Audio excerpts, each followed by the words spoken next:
Hello everyone, welcome to NCERT वाला। My name is Danish Zafar और आज आप मेरे साथ हैं विजेता सीरीज के लेक्चर नंबर 4 में, जहां पे मैं आपको पढ़ाने जा रहा हूं। आज हम दो चैप्टर्स करने वाले हैं, एक नहीं दो बड़े बड़े चैप्टर्स करने वाले हैं, जिसमें से पहला चैप्टर हम करने वाले हैं कौन सा, जो विस्तार से है शुड विजार्ड हिट मॉमी, है ना। और दूसरा हम करने वाले हैं on the face of it.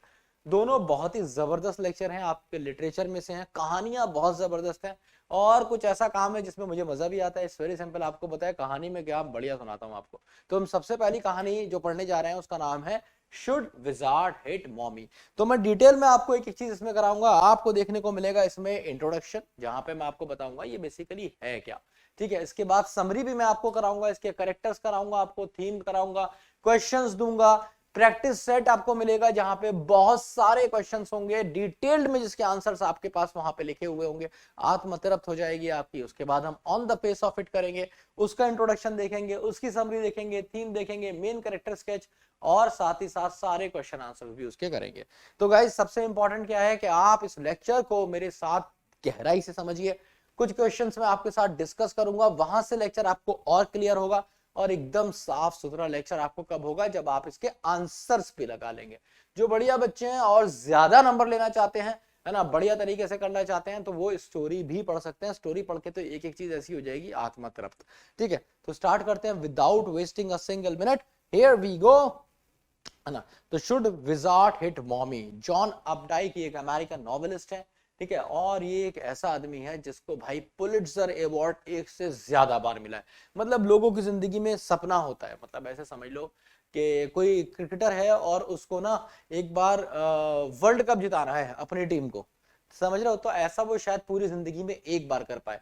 इसी तरीके से पुलिट्जर अवार्ड बहुत बड़ा अवार्ड होता है जो लिटरेचर के लिए दिया जाता है, और जॉन अपडाइक को ये अवार्ड एक से ज्यादा बार मिला है। He is one of the best American novelist, ठीक है। तो ये नॉवेलिस्ट भी है, पोएट भी है, शॉर्ट स्टोरी राइटर भी है। साथ ही साथ ये 1932 में इनका जन्म हुआ था, 2009 में इनकी डेथ हुई है, ठीक है। ये एक आर्ट को क्रिटिक करने वाले भी, जो क्रिटिकल राइटर होते हैं ना, क्रिटिक्स होते हैं, ये वो भी हैं। और जैसा कि मैंने आपको बताया कि इनको एक से ज्यादा बार, मतलब 3 बार इनको पुलिट्जर अवार्ड मिला है फिक्शन के लिए। ये एक से ज्यादा बार है किसी को मिला है तो बहुत बड़ी बात होती है ये।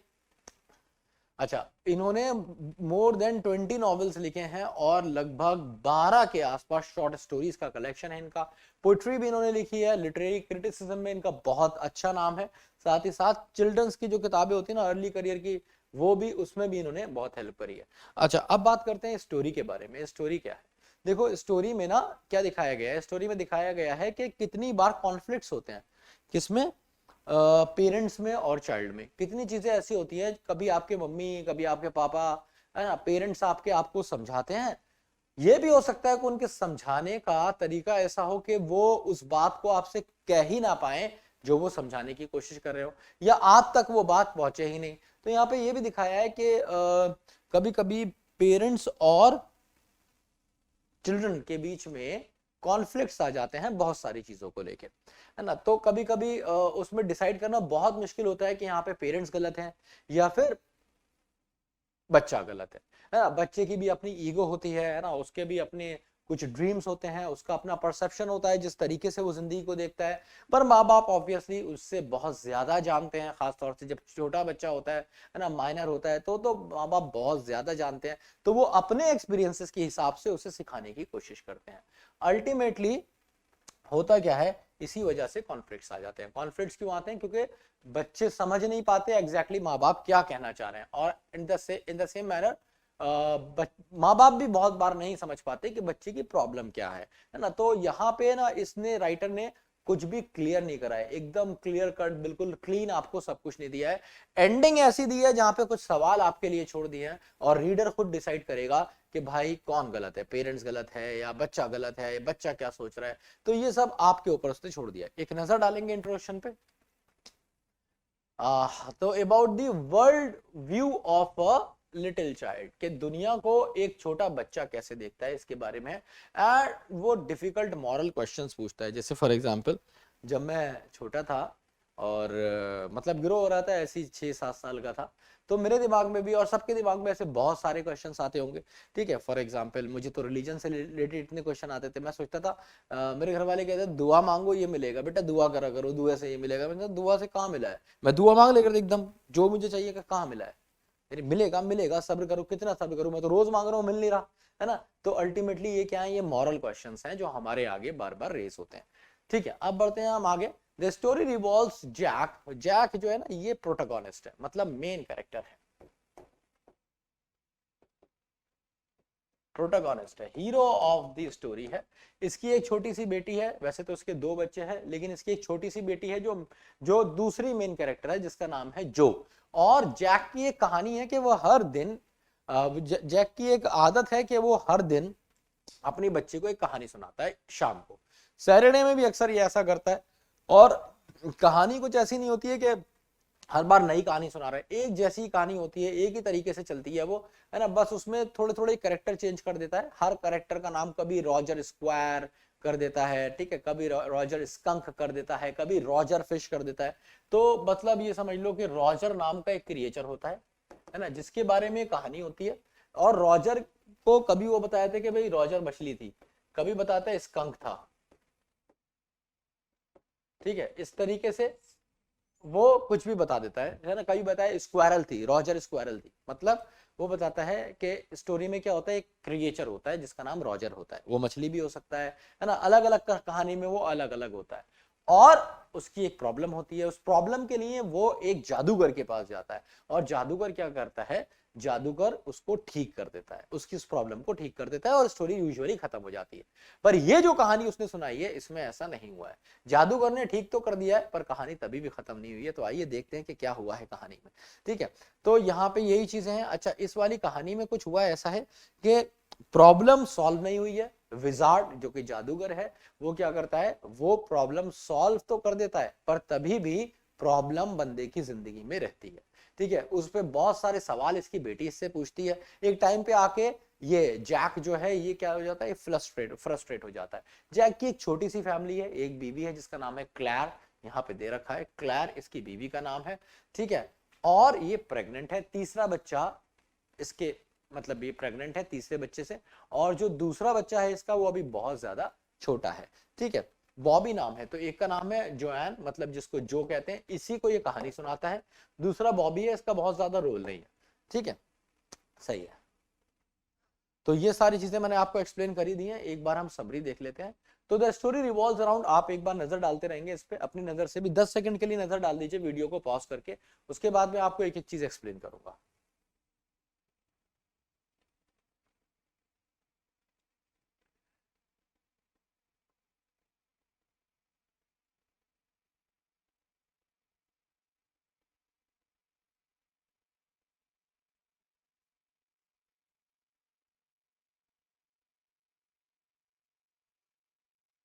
हाँ भाई, तो 3 बच्चे, एक आने वाला, ठीक है, एक बहुत छोटा, एक थी जो। तो इसकी एक आदत थी, ये जो जैक है, ये जो जैक है जो मेन कैरेक्टर है, प्रोटोगनिस्ट है, ये फादर है, ठीक है। जिसको स्टोरी सुना रहा है उसका नाम है जो एन भी उसका पूरा पूरा नाम है ना।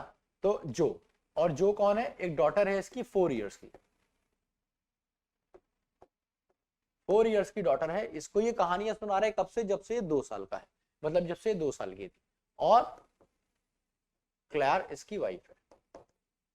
बॉबी इसका छोटा बच्चा है जिसकी बहुत ज्यादा, मतलब जिसके बारे में बहुत ज्यादा स्टोरी में बात नहीं हुई है।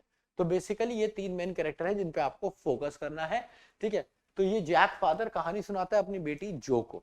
कहानी में ये क्या करता है, इसकी आदत है हर दिन कहानी सुनाता है, और बड़े मजे में कहानी सुना रहा है, एकदम दिल खोल के कहानी सुनाता है, ऐसा नहीं कि फॉर्मेलिटी के लिए सुनाता है। ये अपनी वॉइस भी उसमें चेंज करता है, स्पेशल इफेक्ट्स भी डालता है, मुंह भी बनाता है, कई बार ऐसी हरकतें करता है, इससे बार बार लगता है ओ माय गुडनेस, ये तो बहुत बहुत बढ़िया कर रहा है, बहुत अच्छा कर रहा है, ठीक है। तो ये अल्टीमेटली है किस बारे में, ये इसी बारे में है जो उसने कहानी सुनाई।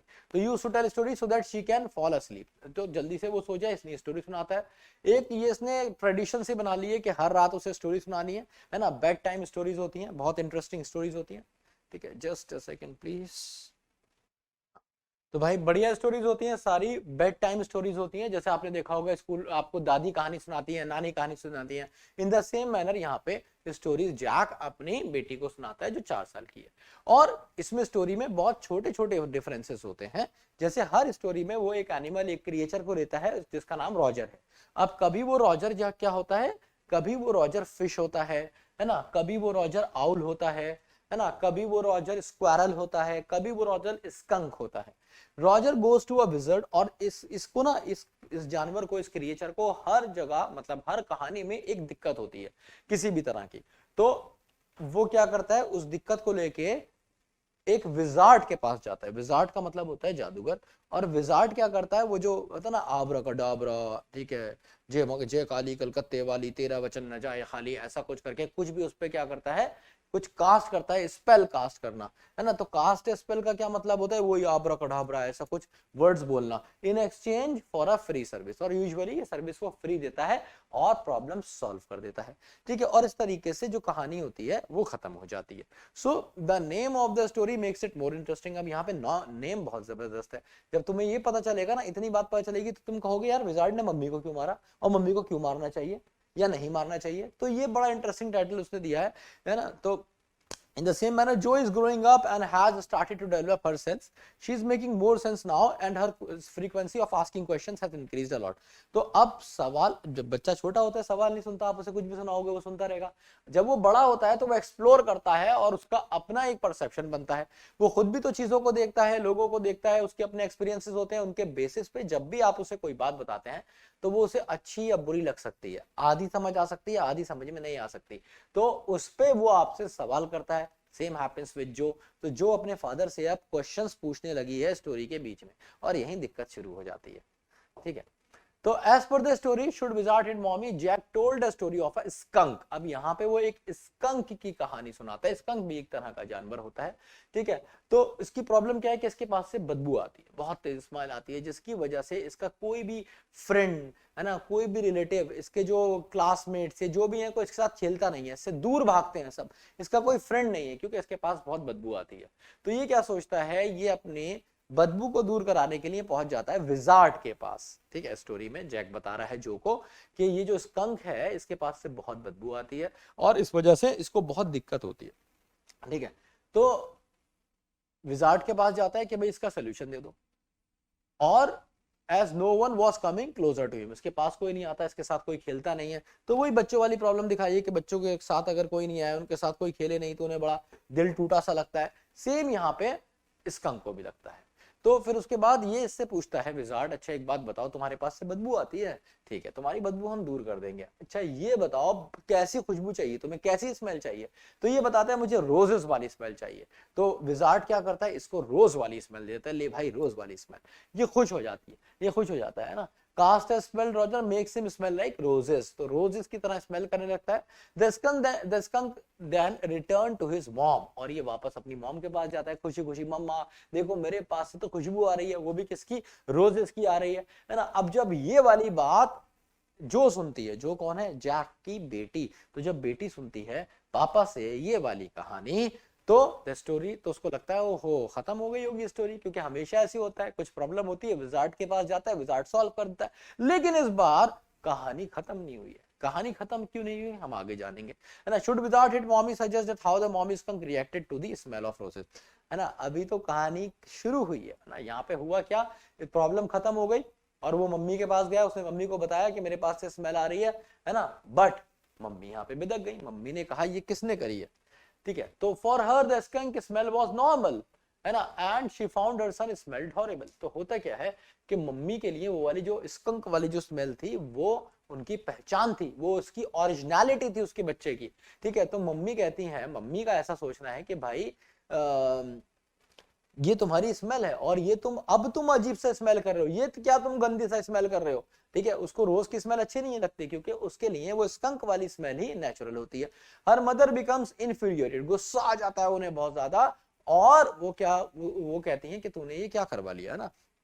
और उनको रॉजर चोज टू स्मेल, इस बात पे वो गुस्सा हो जाती है, उन्हें बहुत बुरा लगता है। उन्हें ये भी पता होता है कि ये पैसा भी दे के आया विजार्ड को, तो मम्मी को आता है गुस्सा।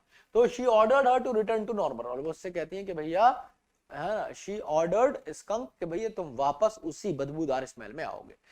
ठीक है, तो होता क्या है आगे, Roger return to the wizard and paid again to reverse the spell.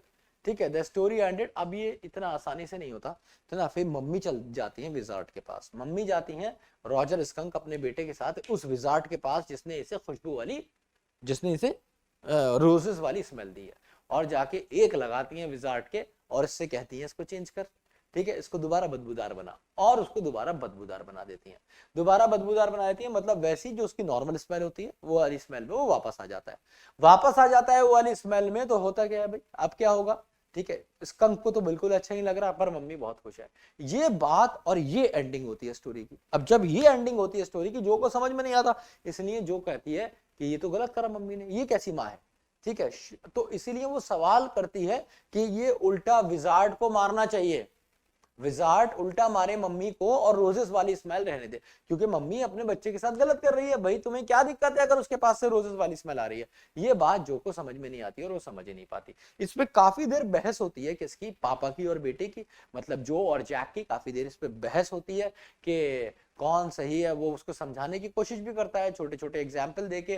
ठीक है, पर उसको समझ में नहीं आता, और वो अपने फादर से कहती है कि आप मुझे कल एक दूसरी कहानी सुनाएंगे जिसके अंदर विजार्ड जो है ना वो किसको मारेगा, मम्मी को मारेगा। अब ये सब सोच के ना उसको बड़ा बुरा लगता है जैक को। उसको लगता है यार ये पता नहीं कैसे सोच रही है ना, ये अब बड़ी हो रही है, ये बड़ी होके अपनी माँ की तरह हो जाएगी, है ना, ये ऐसे सोचने लगता है। बड़ी होके अपनी माँ की तरह हो जाएगी, मुझसे और आर्ग्यू करेगी, हमारे बीच में और लड़ाइयाँ होंगी, है ना, इस तरीके से सोचने लगता है। तो बड़ा ही इंटरेस्टिंग है। तो होता क्या है, she wanted the wizard to hit Roger's mom as per the lesson. Jack was stunned to see his daughter's reaction. वो देख रहा है इतने सवाल पूछने लगी, ये कह रही मम्मी को पिटवाना चाह रही है विजार्ड से, अजीब बात है।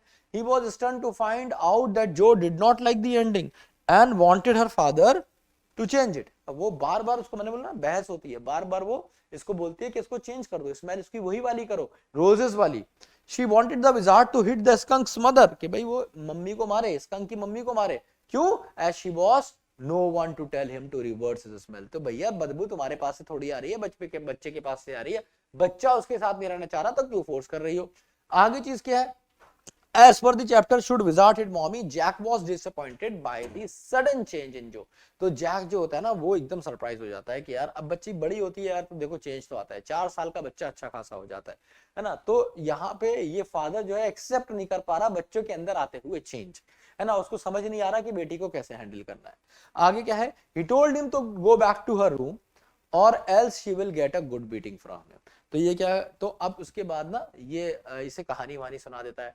कहानी वहानी सुना के इससे कहता है चलो अच्छा अब तुम यही, मैं जा रहा हूं, तुम अपने रूम में रहो, मुझे तुम्हारी मम्मी के साथ जाके हाथ बटाना है काम में। क्लैर जो है ना, क्लैर उसकी बीवी है, नीचे पेंटिंग वेंटिंग कर रही है वो फर्नीचर पे, मतलब पेंट कर रही है फर्नीचर पे।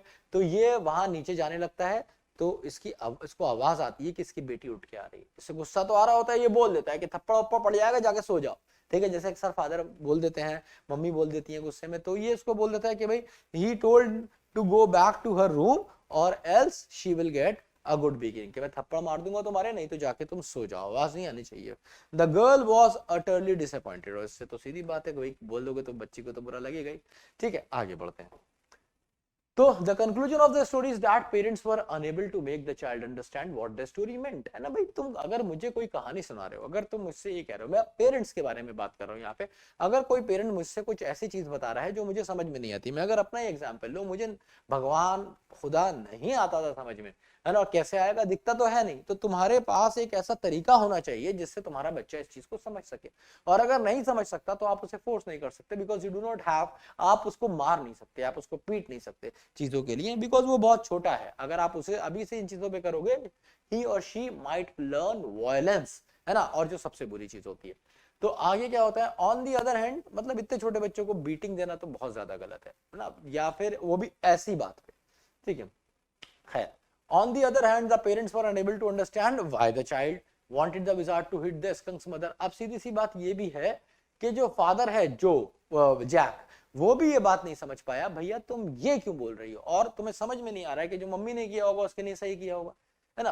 तो क्योंकि उसको ये लग रहा है कि पेरेंट्स जो करते हैं वो तो अच्छा ही करते हैं ना, तो वो ये इस बात को चाहता है कि बच्ची मान ले कि पेरेंट्स जो करते हैं वो अच्छा ही करते हैं, और जो स्कंक की मदर ने, रॉजर स्कंक की मदर ने किया, स्कंक के लिए कि उसकी बदबू वापस लौटाई, उसकी स्मेल ऑफ रोजेस खत्म कराई, वो बिल्कुल सही किया था। ठीक है, तो इसी पर डिस्कशन चलता है। It left the parents in dilemma. Dilemma का मतलब होता है कंफ्यूजन।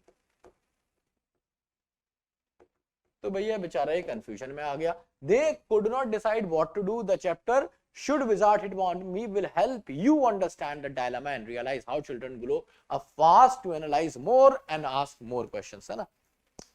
तो बच्चे बड़े होते हैं, उनके सवाल बदलते हैं, उनका तरीका बदलता है, उनकी चीजें बदलती हैं ऐसी। अच्छा, सिर्फ बच्चे ही नहीं बदलते, पेरेंट्स भी वक्त के साथ बदलते हैं। जब वो बूढ़े होने लगते हैं वो बदलने लगते हैं। ठीक है, तो यू नीड टू अंडरस्टैंड, ये हमें समझना पड़ेगा कि बदलाव जो है ना, परिवर्तन इज कांस्टेंट, वो तो हर आदमी में आएगा और वक्त के साथ आएगा। आपको उस बदलाव के साथ जीना पड़ेगा, है ना, और इसी को सोच के आगे बढ़ना पड़ेगा। You will get a good glimpse of the innocent mind of the child and the adult's authority, है ना। तो भाई माइंड बच्चे का इनोसेंट है, आप जो डालेंगे उसमें भर जाएगा। साथ ही साथ यहाँ पे ये भी दिखाया है कि अडल्ट्स कैसी अपनी अथॉरिटी लाने की कोशिश करते हैं। उम्मीद है कि आपको स्टोरी समझ में आ गई होगी, है ना। बहुत सिंपल सी स्टोरी, एक बार फिर से बहुत शॉर्ट में सुना देता हूँ ताकि आपको याद रहे, कहीं से सवाल आए तो आप बता दें। स्टोरी में होता क्या है, ये जैक अपनी बेटी को हर दिन कोई ना कोई कहानी सुनाता है। कहानी में एक जानवर होता है, जैसे मछली, जैसे उल्लू, है ना, जैसे या कोई भी और जानवर। ठीक है, तो यहाँ पे आज जो ये कहानी सुनाने जा रहा है उसी कहानी के बारे में ये पूरी कहानी है, शुड विजार्ड हिट मॉमी। तो इस कहानी में क्या दिखाते हैं कि एक एनिमल है, एक क्रिएचर है, स्कंक, रॉजर स्कंक उसको बार बार कहा जा रहा है। और ये स्कंक क्या करता है, इसके पास से बदबू आती है, इसलिए इससे कोई मिलता नहीं, कोई बात नहीं करता, ये बहुत ज्यादा परेशान रहता है। तो अल्टीमेटली ये जाता है एक विजार्ड के पास, जो विजार्ड सारी प्रॉब्लम सॉल्व करता है। विजार्ड पूछता है प्रॉब्लम क्या है, ये कहता है मेरे पास से बदबू आती है, मुझे आप रोजेस वाली स्मेल दे दो। और वो एक जादू से अपना वैंड चला के, मैजिकल वैंड जानते हो, डंडी, है ना, जादुई छड़ी चलाकर इसको खुशबू वाला बना देता है। ये खुशी हो जाता है और इसके साथ सारे बच्चे भी खेलने लगते हैं, इसे बहुत अच्छा लगता है ना। ये भी बताया गया स्टोरी में, ये बाहर जाता है, खेलता है सबके साथ, सबको बहुत अच्छा लगता है, ये बहुत खुश होता है। फिर ये अपनी मम्मी के पास जाता है, खुश होकर मम्मी को बताता है, मम्मी सब मेरे से फ्रेंडशिप हो गई है, सब बहुत बढ़िया हो गया है ना, मेरे पास से खुशबू वाली स्मेल आ रही है। मम्मी को आ जाता है गुस्सा, मम्मी गुस्सा हो जाती है कि किसने किया ये, तुम्हारी ओरिजिनलिटी खराब कर दी, तुम्हारे पास से अब अजीब सी बदबू आ रही है ना, पहले बदबू नहीं थी, बदबू अब है। और मम्मी इसको ले जाती है विजार्ड के पास, विजार्ड के जाके एक लगाती हैं और वापस इसकी स्मेल जो है वो जो है कौन सी वाली, स्कंक वाली करा देती है, रोजेस वाली हटवा देती है ना। और इस बात से ना ही जो खुश होती है, ना ही रॉजर स्कंक खुश होता है। और जैक बार बार समझाने की कोशिश करता है जो को कि मम्मी ने ठीक किया। तो जो इस बात का सवाल करती है कि क्या विजार्ड को पलट के मम्मी को मारना चाहिए था, है ना, इसी का नाम है शुड विजार्ड हिट मॉमी। और यहाँ पे एंड में रीडर के लिए उसने क्वेश्चंस छोड़ दिए हैं कि भाई आप डिसाइड करिए कि यहाँ पे जैक सही है या फिर जो सही है, या फिर दोनों ही थोड़े थोड़े गलत है, या दोनों ही थोड़े थोड़े सही है। ठीक है, इसी पे आगे आपके सवाल आएंगे। You will get a good glimpse of the innocent mind of the child and the others authority. अच्छा, ये इंपॉर्टेंट पॉइंट्स है, एक बार इस पर नजर मान लीजिए, है ना। जो मैंने आपको स्टोरी में सुनाया है, जो मैंने आपको बताया है, लगभग सब इन पॉइंट्स में कवर हो जाएगा। कुछ अगर छूटा है तो आपको यहां मिल जाएगा। सेंसिटिव रिएक्शन है स्मॉल गर्ल का, इंपॉर्टेंट एस्पेक्ट ऑफ स्टोरी है, ये सबसे इंपॉर्टेंट है, ये बात याद रखिएगा। The story reveals the world view of a little child, कि किस तरीके से दुनिया को एक बच्चा देखता है और वो डिफिकल्ट मॉरल क्वेश्चंस पूछता है, जो शो करते हैं उसकी मेंटालिटी, उसकी साइकोलॉजिकल रिचनेस, कि वो साइकोलॉजिकली कैसा है बच्चा। साथ ही साथ जो is a little girl of 4 years, 4 साल की बच्ची है बेचारी जो, और वो जो है ना इसी स्टोरी सेशन में आराम से ध्यान से स्टोरी सुन रही है। बीच बीच में अगर उसका ध्यान इधर उधर जाता है ना तो उसके फादर को अच्छा भी नहीं लगता। Next, Jack the father used to tell her a story every evening and specially for Saturday and naps का मतलब क्या है, उसे सुलाने के लिए सुनाता है। नैप्स का मतलब होता है sleeps. To feel herself involved with the characters and the happenings. तो वो क्या करता है, सैटरडे को सुनाता है ताकि वो सोच जाए और उसे अच्छा भी लगे, और वो इन्वॉल्व करता है उसे कैरेक्टर्स में, हैपनिंग्स में। आगे क्या होता है, the story always had an animal, ये मैंने आपको बताया था, कभी आउल होता है, कभी फिश होती है ना, कभी स्कंक होता है। तो और ये विजर्ड के पास जाते हैं अपनी प्रॉब्लम सॉल्व करने के लिए। स्कंक की प्रॉब्लम क्या है, ये बात याद रखिए, उसके पास से बदबू आती है, इसकी वजह से कोई फ्रेंड नहीं है उसका, उससे सब दूर भागते हैं। और इसके बाद जो विजार्ड है वो बदल देता है इसकी खुशबू बदबू वाली, किसमें, खुशबू में, स्मेल ऑफ रोसेस में। स्कंक की मदर को ये बात बिल्कुल भी पसंद नहीं आती है, वो उसे वापस विजार्ड के पास लेके जाती है, विजार्ड के एक मारती है और उससे रिस्टोर कराती है उसकी ओरिजिनल स्मेल, वही पुरानी स्मेल वापस। She wanted her son to keep his identity for a skunk. उसकी माँ कहती है बेटा तुम स्कंक हो और याद रखो स्कंक तो ऐसे ही होता है। And wanted his friends to accept. अब सोचो हाथी का ये क्या मेरी सूंड से लटका दी है, काट डालो ना ये सूंड, सूंड क्यों लटकाई है मेरी, कोई मेरे साथ खेलता नहीं है, ऐसे थोड़ी होता है। तो ये वाला पॉइंट था जैक का, ठीक है, जो मैंने आपको अपनी तरफ से समझाने के लिए बोला है, ये स्टोरी में नहीं है, हाथी वाला एग्जाम्पल मैंने आपको अलग से समझाने के लिए बोला है। तो शी वॉन्टेड हर तो wanted his friends to accept him for himself, so the wizard changes him back to smell like a skunk। तो विजार्ड को क्या है, विजार्ड का तो काम ही ये था, वो उसे वापस स्कंक की तरह कर देता है। अच्छा, रॉजर स्कंक की ये पूरी कहानी सुनने के बाद जो इससे बिल्कुल खुश नहीं है, वो क्या चाहती है, वो अपने फादर से कहती है कि भाई ये स्टोरी की एंडिंग चेंज कर दो। वो चाहती है कि विजार्ड जो है वो मम्मी के वापस मारे, एक झापड़ मारे मम्मी के, और मम्मी को मारने के बाद क्या करे, वापस से आबरा का ढाबरा करके वो मैजिक स्पेल करके उसको फिर से कौन सी रोजेस वाली स्मेल दे दे, ताकि वो फिर से खेल सके, फिर से उसके फ्रेंड्स बन जाए।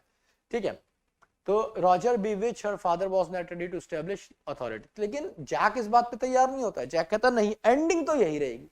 तो कहती भैया दूसरी कहानी सुना, तो दूसरी कहानी में एंडिंग बदल देना है ना। This raises the difficult. अब इससे क्या होता है, अब वो चीज उसको लगता है ये पढ़ाना मेरा ठीक नहीं रहेगा, तो वो कभी ऐसे करता नहीं है, वो नहीं सुनाता दूसरी कहानी। So this raises a difficult moral question whether parents possess the right to impose their will on their children। तो सवाल यही है, क्या पेरेंट्स अपनी विल थोप सकते हैं, और थोप सकते हैं तो कितनी थोप सकते हैं। Her father finds it difficult to answer her question. सीधी सी बात है, ये हमारे साथ भी होता है। कुछ वर्ड मीनिंग है, ये मैंने आपके लिए लिखे हैं, आप आराम से इसे देख सकते हैं, कुछ भी इसमें ऐसा नहीं है जो आपको समझ में नहीं आएगा। सबका मीनिंग मैंने बहुत बढ़िया से लिख दिया। मैजिक स्पेल का मतलब आप जानते हैं क्या होता है, वही आबरा का डाबरा, मैजिकल चार्म, कुछ वर्ड हम बोलते हैं, दैट इज मैजिकल स्पेल। पैनीज का मतलब होता है कौड़ियां, कौड़ियां होती है ना हिंदी में, कौड़ी, कौड़ी के भाव, दैट इज पैनीज। तो जैसे हमारे पास रुपीज होते हैं और रुपीज के बाद क्या होते हैं, पैसा।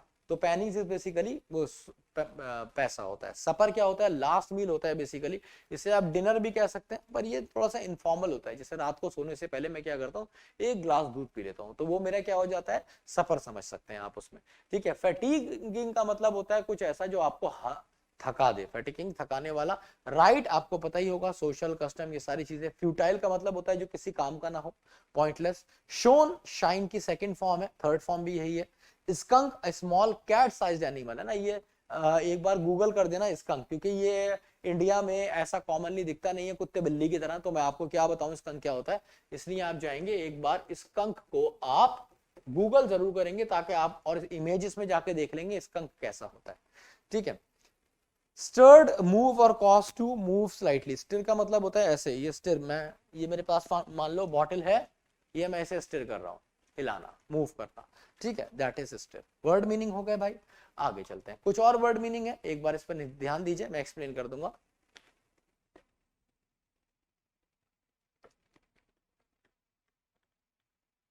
देखो भाई, वुडलैंड का मतलब होता है जंगल, समझ सकते हैं, फॉरेस्ट समझ सकते हैं। और सोलेमनली का मतलब होता है बहुत ही सिंसियरिटी के साथ, वेरी सीरियसली, वेरी रिलीजियसली। ठीक है, फोर्सिंग का मतलब होता है जो तुम्हें पहले से पता हो, फोर सी कर लिया तुमने, पहले देख लिया हो, ये तुम प्रिडिक्ट कर सकते हो। जेस्ट का मतलब होता है ग्रेट इंथुजियाज्म, एनर्जी कह सकते हो। एक वर्ड और आता है जील, है ना, मतलब जोश, उत्साह। ह्यूमिलिएशन का मतलब होता है किसी को इंसल्ट करना, किसी को इंसल्ट करना, सिंपल है। ठीक है, स्टिंकी का मतलब होता है अगेन किसी के पास से बदबू आ रही हो, तो foul smell, having foul smell is stinky. Tensely का मतलब है जब आप बहुत ज्यादा टेंस्ड होते हो, आप टेंशन में होते हो ना, तो टेंसली हो गया। स्क्रैप्ड, ड्रैग्ड और पुल हार्ड और शार्प इंप्लीमेंट, है ना। तो स्क्रैप्ड का मतलब होता है किसी चीज को एकदम बहुत ताकत से खींच लेना, ठीक है, और या फिर किसी चीज को एकदम बहुत ही फोर्सफुली इंप्लीमेंट करना, लागू कर देना, इज स्क्रैप। इनॉर्मस का मतलब होता है ह्यूज, बहुत बड़ा। ईगर का मतलब होता है जब कोई क्या होता है किसी चीज के लिए बहुत ज्यादा क्यूरियस होता है करने के लिए, कीन होता है, कीन, तो ईगर इज कीन।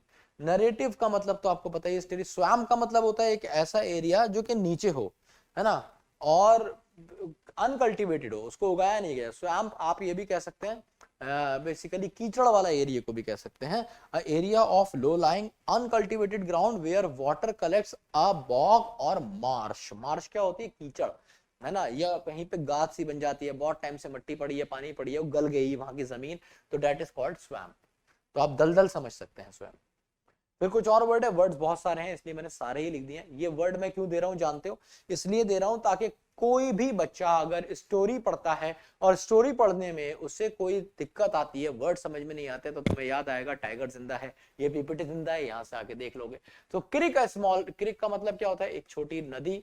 रैप्ड का मतलब होता है जोर से मारना किसी चीज पे, है ना, बहुत जोर से और इतनी जोर से कि आवाज आए, है ना, रैपिड।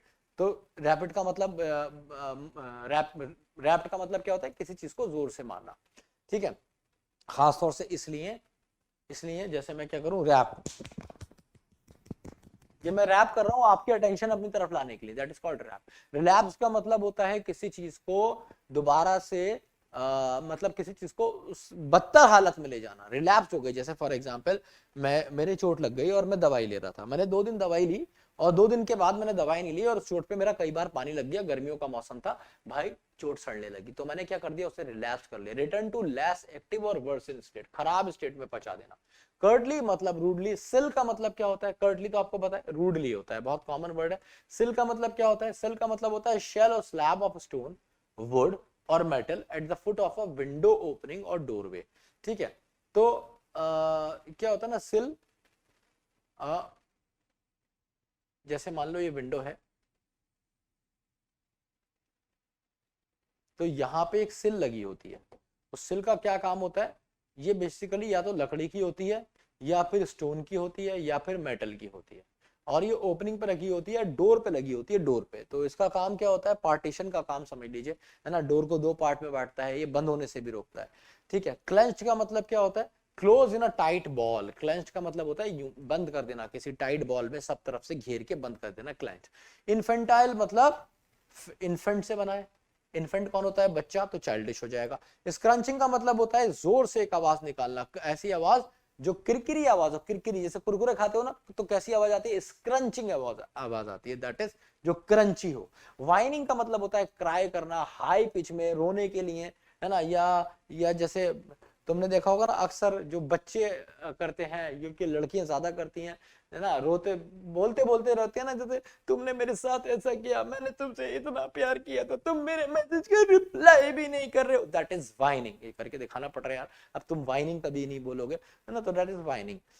अगला क्या है? र्यूमी इज वाटरी, जब तुम्हारी आंखें, अच्छा र्यूमी आईज के लिए यूज किया था, जैसे बुढ़ापे में तुमने लोगों की आंख देखी होंगी, ऐसा लगता है एक परत उनके वाटर की बन गई है ना, या फिर बहुत इमोशनल जब तुम हो जाते हो, सुकोड़ लेते आंखें, तो वाटरी हो जाती है, दैट इज र्यूमी। ये आप जब पढ़ेंगे स्टोरी तो बहुत क्लियर हो जाएगा। जम्बल्ड का मतलब क्या होता है? जम्बल्ड आपको पता है, मिक्स कर देना, ठीक है, कंफ्यूज करने के लिए। हीप का मतलब होता है पाइल किसी चीज का, ये हीप का मतलब क्या होता है? ढेर, पाइल। तो ऑब्जेक्ट प्लेस हैपोसैडली, एक के ऊपर एक ढेर बना के रख दिया, दैट इज हीप। अब मेन कैरेक्टर ये आपको तीनों पता ही है, मैंने आपको जैक के बारे में भी बता दिया है, भाई मैरिड आदमी है, एक बीवी है जो कि प्रेग्नेंट है, एक 4 साल की बेटी है, एक बच्चा है और बड़ा ही सुलझा हुआ आदमी है, ठीक है। जो कौन है? एक लड़की है जो बड़ी क्यूरियस है, अब बड़ी हो रही है, क्यूरियस हो गई है और वो चीजों को के खिलाफ भी जाने लगी है, 4 साल इसकी उम्र है। इसके बाद ये इनकी रॉजर स्कंक तीसरा मेन कैरेक्टर है, सबसे मेन 3 मेन कैरेक्टर ये हैं, क्लैर्क की भी इतनी इंपॉर्टेंस नहीं है, यही 3 मेन कैरेक्टर है। रॉजर स्कंक जो है ये कैरेक्टर है मेन उस स्टोरी का जो स्टोरी जैक ने सुनाई है, ठीक है, उस स्टोरी का मेन कैरेक्टर है। और ये क्या करता है? इसका मजाक बनता है क्योंकि इसके पास बदबू आती है और दूसरे एनिमल्स इससे दूर भागते हैं, इसके साथ खेलता नहीं, ठीक है। अब एक एक करके इन तीनों को उठा लेते हैं। सबसे पहले जैक का कैरेक्टर स्केच है, एक बार नजर डाल लीजिए 10 सेकंड के लिए, फिर मैं इसे एक्सप्लेन करता हूं। तो ये क्या कह रहा है? जैक कौन है? फादर है, लाइक एनी लविंग फादर, बढ़िया आदमी है, स्टोरी बताता है अपनी डॉटर को हर दिन, ठीक है, ताकि वो सो जाए। as he is not creative and as he is not very creative and imaginative, he keeps on basing storyline। तो ये वाली चीज दिखाई गई है कि बहुत ज्यादा ऐसा नहीं है, बड़ा क्रिएटिव और बहुत इमेजिनेटिव है, पर स्टोरी बहुत दिल से सुनाता है, तो इसलिए वो क्या करता है? हर बार एक नई स्टोरी सुनाता है ना। while telling the story he tries to dramatize and modulate his voice। मैंने बताया ना, वो स्पेशल इफेक्ट डालता है उसमें, जैसे जब वो विजार्ड बनता है ना, विजार्ड बन के कहानी सुना रहा है, विजार्ड आया तो विजार्ड बन के दिखाता है ना, ऐसी आंखें कर लेगा, मुंह लटका लेगा, बुढ़ा बनने की एक्टिंग करेगा, ऐसे ऐसे बोलेगा, दैट इज कॉल्ड कि वो क्या करता है, वो ड्रामेटाइज करता है, ड्रामा करके स्टोरी सुनाता है, अपनी वॉइस को चेंज करके स्टोरी सुनाता है, स्पेशल इफेक्ट्स ला के स्टोरी सुनाता है। He himself did not have a very happy childhood. अच्छा ये भी बताया गया है कि बेचारे का, इसका जैक का भी ना चाइल्डहुड बहुत अच्छा नहीं था, ठीक है, तो बहुत बहुत अच्छा नहीं था, तो इसलिए भी उसको इस कहानी में वो बात नहीं मानना चाह रहा था, किसकी, अपनी बेटी जो की। At times his own childhood experiences, complexes, miseries, humiliation are brought about in his stories. तो क्योंकि इसका खुद का बचपन अच्छा नहीं रहा, तो अपनी कहानियों में जैक अक्सर ये चीज झलकाता हुआ दिखा है ना, दिखाता हुआ दिखा है कि भाई इसका भी बहुत अच्छा बचपन नहीं रहा है। बहुत ही केयरिंग हस्बैंड है, क्योंकि लास्ट में दिखाया है वो अपनी वाइफ के साथ जाता है, पेंट जब वो कर रही होती है तो उसकी हेल्प भी करता है घर के काम में, तो मतलब एक अच्छा केयरिंग हस्बैंड दिखाया है, अच्छा इंसान दिखाया है। लेकिन एट द सेम टाइम वो ये भी चाहता है कि उससे कोई औरत आर्ग्यू ना करे, चीजों को समझे। तो वो बेसिकली है क्या, उसके अंदर दोनों बातें हैं। ही सीम्स टू बी ए शेवनिस्ट। शेवनिस्ट कौन होता है, शेवनिस्ट होता है जो कि अपनी चलाता हो, इम्पोज करता हो, ठीक है, इम्पोजिंग होता है, अपने हिसाब से चीजों को चलाता है, चाहता है। Who does not want to be taken for granted, वो बिल्कुल नहीं चाहता कि उसे कोई हल्के में ले, खास तौर से कोई औरत, और वो झुकना नहीं चाहता, खास तौर से अपनी छोटी सी बच्ची के सामने भी वो झुकने को तैयार नहीं है। तो ये एक नेगेटिव पॉइंट दिखाया है जैक का। पॉजिटिव पॉइंट क्या है कि एक अच्छा हस्बैंड है, एक अच्छा पिता है, रोज कहानी भी सुनाता है, ठीक है। तो ये कुछ पॉजिटिव और नेगेटिव दोनों बातें कैरेक्टर स्केच में जैक के हमारे सामने निकल के आई हैं। अच्छा दूसरी बात, जब स्टोरी फेल हो जाती है कन्विंस करने के लिए बेटी को, तो वो क्या करता है, कोहेसिव मेथड देता है। कोहेसिव का मतलब होता है फोर्सफुल, कोहेसिव मेथड का क्या मतलब है, फोर्सफुल। फोर्सफुल मेथड लेता है ताकि वो अपने पॉइंट पे अड़ा रहे कि नहीं, विजार्ड को मम्मी नहीं मार सकती, है ना, he is not able to understand child psychology. उसे ये बात तो समझ नहीं थी ना कि बच्ची बोल क्यों रही है, चाइल्ड की साइकोलॉजी समझता, फिर समझाने की कोशिश करता, इतना दिमाग नहीं है उसके पास, है ना। And exposes the child to the harsh realities of the world at a tender age, और 4 साल की बच्ची को हार्श रियलिटी जिंदगी की दिखाने लगता है, जिससे नेगेटिव इंपैक्ट पड़ जाते हैं बच्चों पे अक्सर, ठीक है। ये करेक्टर स्टाइल है जो का नाम पूरा याद रखिए, जोएन उसका पूरा नाम है, इसे हम प्यार से बार बार जो बोल रहे हैं। ये वही बच्ची है जो कहानी सुन रही है, ये कैसी बच्ची है, इसे बड़ा प्यार मिला है, पैम्पर्ड चाइल्ड है। पैम्पर्ड चाइल्ड का मतलब होता है बड़ा प्यार मिला है, स्मार्ट है, ठीक है, और लविंग है, सेंसिटिव चाइल्ड है, बहुत छोटी छोटी चीजें अच्छी लग जाती हैं, बहुत छोटी छोटी चीजें बुरी भी लग जाती हैं। 4 साल की बच्ची है और इसे स्टोरी सुनना बहुत पसंद है, इसलिए इसके पापा इसे रोज कहानी सुनाते हैं। बड़ी इनोसेंट है और सवाल पूछने की इसकी आदत सी हो गई, जैसे बड़ी हो रही है सवाल पूछ रही है। हमेशा इसे ऐसा लगता है कि हैप्पी एंडिंग वाली स्टोरी जिसने आज तक सुनी है, जितनी भी स्टोरी सुनी उसमें हमेशा कैसी एंडिंग हुई है, हैप्पी एंडिंग हुई है, ठीक है। आगे एक बार नजर बढ़ रही है, मैं आपको एक्सप्लेन करता हूँ।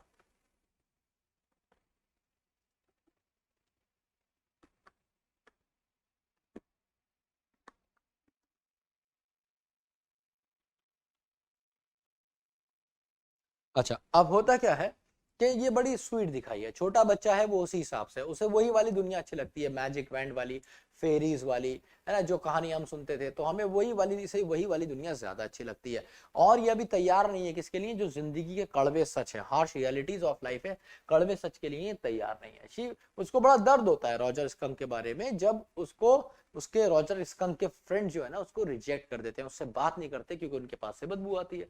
Fun games and peer appreciation. Peer का क्या मतलब होता है, तुम्हारे साथ वालों से तुम्हें एप्रिसिएशन, मान लो तुम्हारा दोस्ती कहता है हमेशा तू बेकार है यार, किसी काम का नहीं है, तो पीयर एप्रिसिएशन ना इसको मतलब इसको बड़ा बुरा लगता है रॉजर स्कंक के लिए, है ना।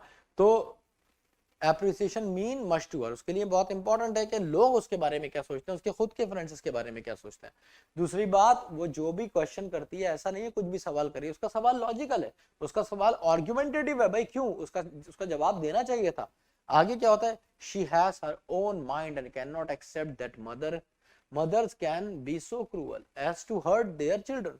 तो यहाँ पे इसका अपना माइंड है, इसने देखा ना मम्मी तो प्यार करती है, पापा तो प्यार करते हैं, तो इसकी मम्मी ऐसा क्यों कर रही है इसके साथ, है ना। तो ये क्या होता है, ये इस बात को तैयार करने, ये इस बात को एक्सेप्ट ही नहीं करना चाहती कि मम्मी भी क्रूअल हो सकती, मम्मी भी कुछ ऐसा कर सकती है जो बच्चे के लिए बड़ा क्रूअल हो। So when she is not able to persuade him to change the ending of the story, she urges her father to tell her another story. ये मैंने आपको बताया, वो कहती है अच्छा चलो ठीक है, ये दूसरी कहानी सुनाओ, ऐसी कहानी होनी चाहिए जिसमें मम्मी की मार लगे विजार्ड द्वारा। ठीक है, आगे क्या होता है, जो लाइक अ यंग, अब जो कैसी है, एक यंग बच्ची है, एक यंग स्मार्ट किड है जिसके पास बहुत सारे सवाल हैं और वो हर दिन नई चीजें सीख रही है, स्कूल से, अपने वातावरण से, आसपास से, and she is very inquisitive. Inquisitive का क्या मतलब होता है, someone who keeps asking question, बहुत उत्तेजित है सवाल पूछने के लिए हमेशा। इट गिव्स हर मैच्योरिटी, और भाई देखो जब तक तुम सवाल नहीं पूछोगे ना तुम मैच्योर भी नहीं होगे। तो शी इज, है ना, brave enough not to accept. अच्छा एक बात और है, वो बहादुर भी है क्योंकि पापा से बहस कर रही है, ठीक है, और अपने पॉइंट पे अड़ी है। अगर उसे कोई चीज सही लग रही है तो वो उस पर अड़ी हुई है, कोई चीज उसे गलत लग रही है तो वो उसमें विश्वास नहीं कर रही है। That is what a brave child जो इज। आगे हम बढ़ देंगे और हमें थीम देखनी है, तो हमने यहाँ पे जो का करेक्टर देखा, यही दो मेन करेक्टर हैं जो हमने गहराई से देखे। अब हम आगे आते हैं और बात करते हैं चैप्टर की थीम की। तो थीम यही है, the story raises a moral issue, है ना, मॉरल इशू है कि भाई कौन सही है कौन गलत है, और यहाँ पे पेरेंट्स को डिसाइड करना है। Parents should decide what the child should do और let the child do what they like to do. तो भाई क्या, अब ये एक बड़ा सवाल है ना, यही सवाल है, क्या कुछ भी करने दें बच्चों को या फिर वही करें करने दें जो पेरेंट्स चाहते हैं। तो ये एक सवाल है जो रीडर के लिए छोड़ा गया है, आप इस पे सोचिए। It also deals with the innocence represented by Joe and the adult perspective presented by Jack। Jack है, ठीक है, जो is most is like most children. तो आपने देखा होगा कुछ ऐसा नहीं है कि बिल्कुल ही अलग है, बच्चे यूजुअली ऐसे ही होते हैं, है ना, वो क्या करते हैं अपने ड्रीम्स में जीते हैं, अपनी ओन उनकी मैजिकल वर्ल्ड होती है 3-4 साल के बच्चों की, है ना, they are far remove from ugliness and petty differences. और वो ना इस गंदगी से, जो दुनिया में बुराइयां हैं उससे, और छोटे छोटे डिफरेंसेस से अभी बहुत दूर है। पेटी का मतलब होता है small. They are pure at heart, तो प्योर है ना, तो वो हमेशा दिल के एकदम साफ होते हैं। तो जैक अपने पास से कहानी बार बार प्लॉट करता है और उसे बार बार सुनाता है ना, and he creates deal subconsciously with his own experiences and complexes. तो कितनी बार ऐसा भी होता है, कभी हम कुछ बात अगर किसी से कहना चाहते हैं ना, तो हम वो कहानी के माध्यम से कह देते हैं। तो इसका फादर भी ये कर रहा है, क्या कर रहा है, कहानी के माध्यम से इसे समझाने की कोशिश कर रहा है। The story deals with the theme and the parents know what is best for the children even though the children may not realize it, है ना। तो भैया ये स्टोरी की मेन थीम है, यहाँ से देख लीजिए, है ना, क्योंकि अल्टीमेटली उसने कहानी तो सुनाई नहीं, और प्रोटोगोनिस्ट मतलब दूसरी कहानी तो सुनाई नहीं, ना ही उसने स्टोरी की एंडिंग चेंज करी। और ये स्टोरी आपको ये बताती है, इसकी थीम ये है ना, दो तरह से आप थीम दे सकते हैं। एक तो ये वाली थीम कि भाई क्या पेरेंट्स को डिसाइड करना चाहिए या बच्चों को उसके हाल पे छोड़ देना चाहिए। दूसरी थीम इसकी क्या है, It the story also deals with the theme that parents know what is the best for their children। ये भी बताया जाता है कि माँ बाप को ही पता है कि बच्चों के लिए क्या अच्छा है ना। एंड इवन दो कितनी बार ऐसा होगा, ये बात बच्चा रियलाइज नहीं कर पाएगा जब वो बच्चा होगा, और इसीलिए तो वो बच्चा है। तो ये भी एक चीज राइटर ने दिखाई है। आगे बढ़ते हैं, तो दो थीम आपको मिल गई है इसमें। हाँ, एक ही पेज पे 2-3 थी, ये दूसरी थीम है, इसके अलावा है। The story deals with certain moral issues with the adult complexes that clash with childish innocence, है ना। तो होता क्या है कि हमारी मैच्योरिटी और बच्चों का इनोसेंस, ठीक है, तो उसका इनोसेंस भी खराब नहीं कर सकते और अपनी मैच्योरिटी बर्बाद नहीं कर सकते, तो उसके बीच का एक रास्ता हमें निकालना होता है बच्चे को समझाने के लिए। Father Jack tells stories to his daughter, है ना, ये तो मैंने आपको बताया इन्फ्लुएंस करने के लिए, ठीक है, बट बच्ची अपनी ही दुनिया में रहती है, बहुत छोटी है, उसको उससे बाहर नहीं आना है अभी, है ना, और उसे बड़ा बुरा लगता है रॉजर स्कंक के लिए, जब कोई इसके साथ नहीं खेलता, दुनिया उसे रिजेक्ट करती है, बैड स्मेल आती है, तो ये सब उसे अच्छा नहीं लगता। तो मेन पॉइंट्स क्या है वहां पे दिखाया जाता है कि भाई बच्चों के पास भी है ना, ये तीसरी थीम है। तीसरी थीम क्या है ना, दो मैंने पहले पेज पे बताई, तीसरी थीम क्या है कि बच्चों के पास भी अपनी ईगो होती है, अपनी आइडेंटिटी होती है, अपने नजरिए होते हैं, अपना तरीका होता है चीजों को करने का, अपना एटीट्यूड, अपने व्यूज, अपनी आइडेंटिटी और अपनी ईगो होती है। The ending of the story I also highlight the fact that the children must understand that one must accept one's identity, कि वो अपनी आइडेंटिटी को एक्सेप्ट करे, है ना। और ये भी है ना, ये कितनी बढ़िया थीम है कि आप अपनी आइडेंटिटी को एक्सेप्ट करें। अगर आप कुछ हैं तो उसकी भी जरूरत दुनिया को है। आप अच्छा और बुरा कुछ नहीं होता, कहते हैं ना, नथिंग इज ईदर गुड और bad, only thinking makes it so. ठीक है, तो ये एक तीसरी थीम है। इसके बाद टाइटल बिल्कुल जस्टिफाइड है, क्योंकि यहाँ पे यही तो सवाल है ना, मॉरल इश्यूज है, तो टाइटल बिल्कुल जस्टिफाइड है। तो वहां पे क्यों टाइटल क्यों जस्टिफाइड है? क्योंकि पूरी स्टोरी में जैक ने बताया कि मम्मी ने मारा विजर्ड को और स्मेल रोजेस वाली उसकी वापस करा, रोजेस वाली खत्म करा दी और उसकी ओरिजिनल स्मेल वापस करा दी। लेकिन बच्ची क्या कह रही है कि नहीं, ये तो गलत हुआ है, मम्मी को विजर्ड को मारना चाहिए था और रोजेस वाली स्मेल स्कंक के पास रहनी चाहिए थी। तो यहाँ पे मॉरल इशू है, मम्मी सही है या फिर रॉजर स्कंक सही है ना। और ये भी दिखाया कि रॉजर की जब प्रॉब्लम सॉल्व हुई थी तो वो कितना खुश था, तो रॉजर तो यही चाहेगा, रॉजर स्कंक तो यही चाहेगा, पर मम्मी क्या सोच रही है, दैट इज अनदर पॉइंट। और इसी के बीच में है ना टाइटल आया है, शुड विजार्ड हिड मॉमी। क्या विजार्ड, क्या मतलब फादर जैक गलत था, है ना। तो ये टाइटल एकदम जस्टिफाइड है, कोई दिक्कत नहीं है। The title is an open question put to the reader, ये इंपॉर्टेंट है, ओपन क्वेश्चन है, रीडर के पास डाला गया है, जिससे है ना टू अटेम्प्ट एन इंटेरोगेशन, के आप बताइए कौन सही है ना, उसको एनालिसिस करिए और एक फैसला सुनाइए, वर्डिक्ट। तो हर आदमी हर तरीके से अपने एक्सपीरियंसेस के हिसाब से इसको जज करेगा। The title invokes curiosity in the reader and attaches importance to the judgement passed as it would reflect the reader's understanding of systems। ठीक है, तो ये इसलिए इंपॉर्टेंट है और बहुत बढ़िया है, ताकि आप समझ पाए कि सवाल जो टाइटल कर रहा है उसका क्या मतलब है। तो the author has deliberately left this title open ended, तो इसीलिए उसने क्या करा, सवाल बता दिया, should wizard hit mommy। आप खुद सोचिएगा, है ना। the writer wants you to think। कुछ मॉरल आपको पता है स्टोरी का, एक बार फिर भी 10 सेकंड के लिए इस पर नजर डालेंगे, then I explain it to you.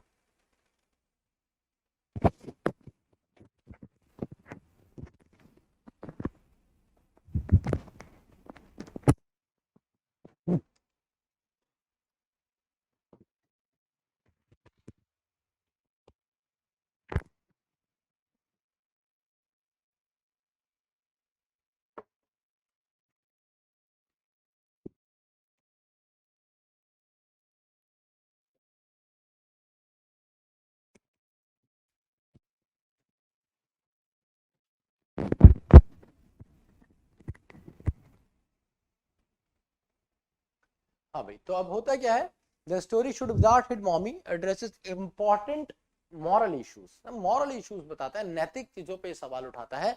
It deals with the idea that parents know what is best their children, है ना, what is best for their children, because parents love their children the most, one should not look for instant solution. तो ये एक important बात है। Moral क्या दिखाता है ना, बार बार ये बताया गया है इसमें स्टोरी में।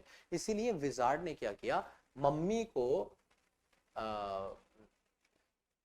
मम्मी से इसलिए विजार्ड को नहीं पिटवाया गया क्योंकि ये बात दिखाई गई है कि माँ सही होती है। हमारे पेरेंट्स बहुत सारे केसेस में, खास तौर से जब हम बहुत छोटे हैं, 4 साल के, 10 साल के, 15 साल के, माइनर हैं, तो हमारे पेरेंट्स के पास एक बेटर एक्सपीरियंसेस होते हैं, बेटर नॉलेज होती है और वो हमें बेहतर समझा सकते हैं। तो इसलिए यही इसका मॉरल है कि हमारे पेरेंट्स हमारे लिए ज्यादा जानते हैं, हमें वेट करना चाहिए। One should wait patiently for acceptance from friends. देखो यार, अगर कोई फ्रेंड तुम्हें एक्सेप्ट नहीं कर रहा ना, तो कोई दूसरा करेगा, है ना। अब जरूरी तो नहीं है हर आदमी के लिए हर फ्रेंड बनाओ, तो आपको हमेशा वैसे ही फ्रेंड मिलेंगे जो आपके अंदर कुछ अच्छा ढूंढेंगे, और वही तो आपका फ्रेंड है।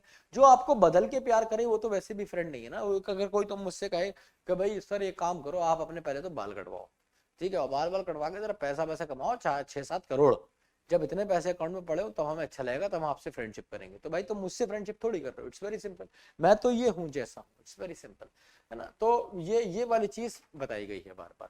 acceptance of the lack of it from friends should mean that you change the way nature has intended you to be।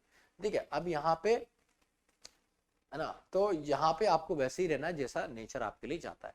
जो राइटर हैं जॉन अपडाइक, जिनके बारे में मैंने आपको शुरू में बताया था, उन्होंने कुछ कॉमन इश्यूज यहाँ पे फैमिलीज में उठाए हैं। ये सारी फैमिलीज में इश्यूज होते हैं, मम्मी पापा से नोकझोंक किसकी नहीं होती है ना। चिल्ड्रंस के अपने आइडेंटिटी होती है, उनके अपने व्यूज होते हैं, और पेरेंट्स के लिए बड़ा मुश्किल होता है। जैसे जब मैं कहता था अरे यार कहाँ मम्मी कहाँ सुन नहीं रहा, तो सब घर वाले सोचते थे ये क्या बोल रहा है, ये आगे होके पता नहीं क्या बोलेगा, बड़े होके क्या करेगा, है ना। तो वो children and parents need to learn to be inclusive and appreciate diversity and creativity. तो ये सबसे बढ़िया पॉइंट है, ये याद रखिएगा, ये वाली लाइन का, ये जो 2 लाइन है जहां पे कह रहा है कि भाई बच्चों को भी ये बात समझनी चाहिए कि ना learn to be inclusive. Inclusive का मतलब है अपनाएं वो चीजों को, अपने अंदर चीजों को अपनाएं, और अप्रिशिएट करें डाइवर्सिटी के, भाई कोई अलग है कोई अलग है, हर घर में अलग तरह के लोग होते हैं, हमें डाइवर्सिटी को क्या करना चाहिए, अप्रिशिएट करना चाहिए।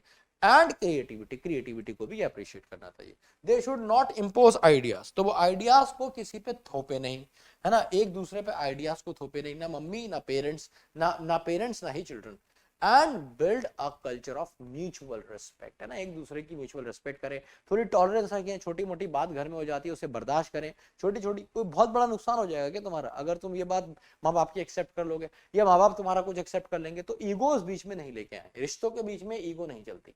सवाल आपके सामने है, बड़े बड़े क्वेश्चंस में आपके लिए लेके आया, ये सिर्फ यही क्वेश्चन नहीं है, इसके अलावा भी बहुत सारे क्वेश्चन हैं जो आपका इंतजार कर रहे हैं, ठीक है।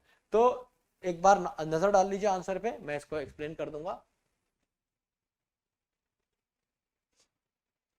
तो ये बात हमने बार बार जानी कि जो जैक जो था उसकी स्टोरी सुनाने का तरीका कोई बहुत शानदार तो नहीं था, बेसिक तरीका था, है ना, लेकिन उसने जिस तरीके से सुनाता था उस तरीके पे उसने महारत हासिल कर रखी थी।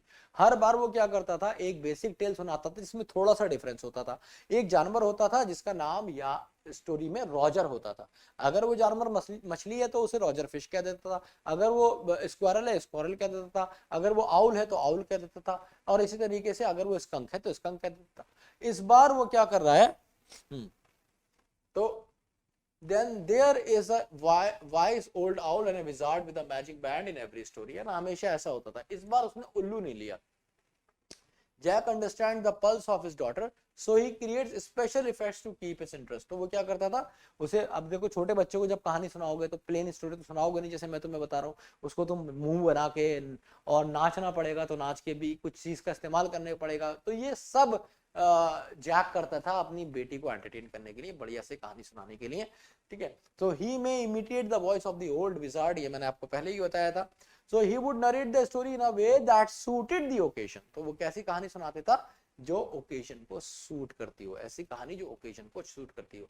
He is always full of creative enthusiasm, उसके अंदर क्या होता था, हमेशा क्रिएटिव इंथुजियाज्म होता था, क्रिएटिव zeal होती थी। In this story a new animal is chosen, एक नया जानवर यहाँ पे लिया गया है, उसका नाम क्या है, स्कंक, जिसके पास से बदबू आती है ना, सब लोग इससे दूर भागते हैं, और and no one plays with him. Roger goes to the wise old owl. हाँ, अब देखो ये एक पॉइंट है जिसको याद रखेंगे आप, ठीक है, आप, वो सीधे विजार्ड के पास नहीं जाता है, रॉजर स्कंक के पास से जब बदबू आती है, जब आप कहानी, इसीलिए मैंने कहा स्टोरी का पढ़ना बहुत जरूरी है, कुछ छोटे छोटे सटल नुआंसेस आपके सामने आएंगे जो क्लियर होंगी, आपको बहुत अच्छा लगेगा। तो ये सीधे नहीं जाता है विजार्ड के पास, भागा चला गया, ये पहले ओल्ड वाइज आउल के पास जाता है और इसको अपनी प्रॉब्लम बताता है। तो वाइज आउल इसको सजेस्ट करता है कि तुम विजार्ड के पास जाओ, ये बात आप याद रखेंगे। The wild directs him to the wizard, he tells his tragic story to him, he gives several pennies, है ना, उसे कुछ 7 पेनीज, 7 पैसे भी देता है, ये पैसे भी याद रखिए, 7 पैसे भी देता है विजार्ड को, and he becomes very happy and makes, और फिर उसे स्मेल आने लगती है उसके पास रोजेस की। Jack sticks to his version of the story he makes। अच्छा, ये चीज भी आप बताएंगे कि उसका स्टोरी जो चलाने का, जो बताने का अंदाज है ना, उसका बड़ा सिंपल है, वो अपनी कहानी बंद चेंज नहीं करेगा। बच्ची कहती रही कि कहानी चेंज कर दो, विजार्ड से एक लगवा दो मम्मी के, है ना, उसने नहीं कहा, उसने कहा दूसरी कहानी सुना दो मुझे कोई ऐसी, या कल सुना देना, ठीक है, ऐसा कुछ स्टोरी में नहीं बताया गया। तो वो अपनी बात पे स्टिक रहा, पेरेंट जैक अपनी बात पे स्टिक रहा।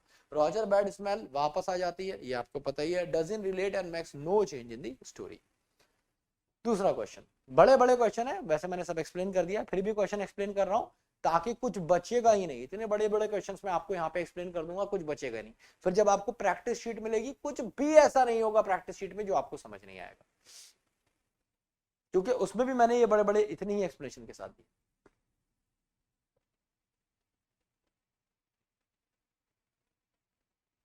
तो भाई अगला सवाल है कि तुम्हें कैसा पापा लगता है?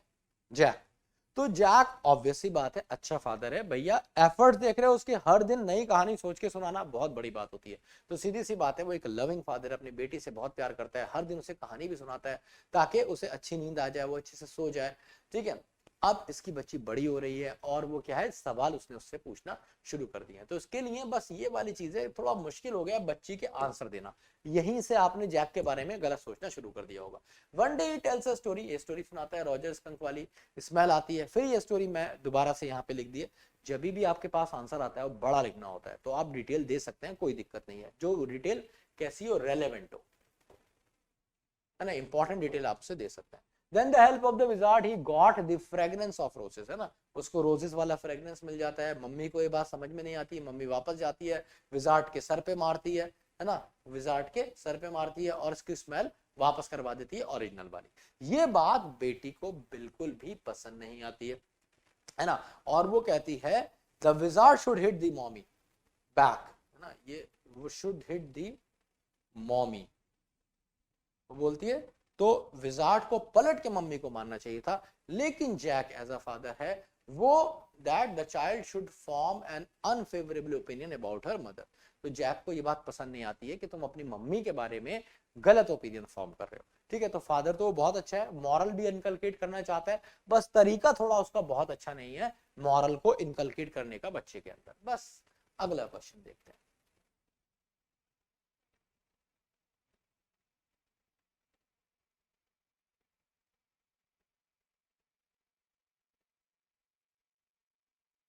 देखो अब सवाल ये, why does Jack insist that it was the wizard that hid and not the mother.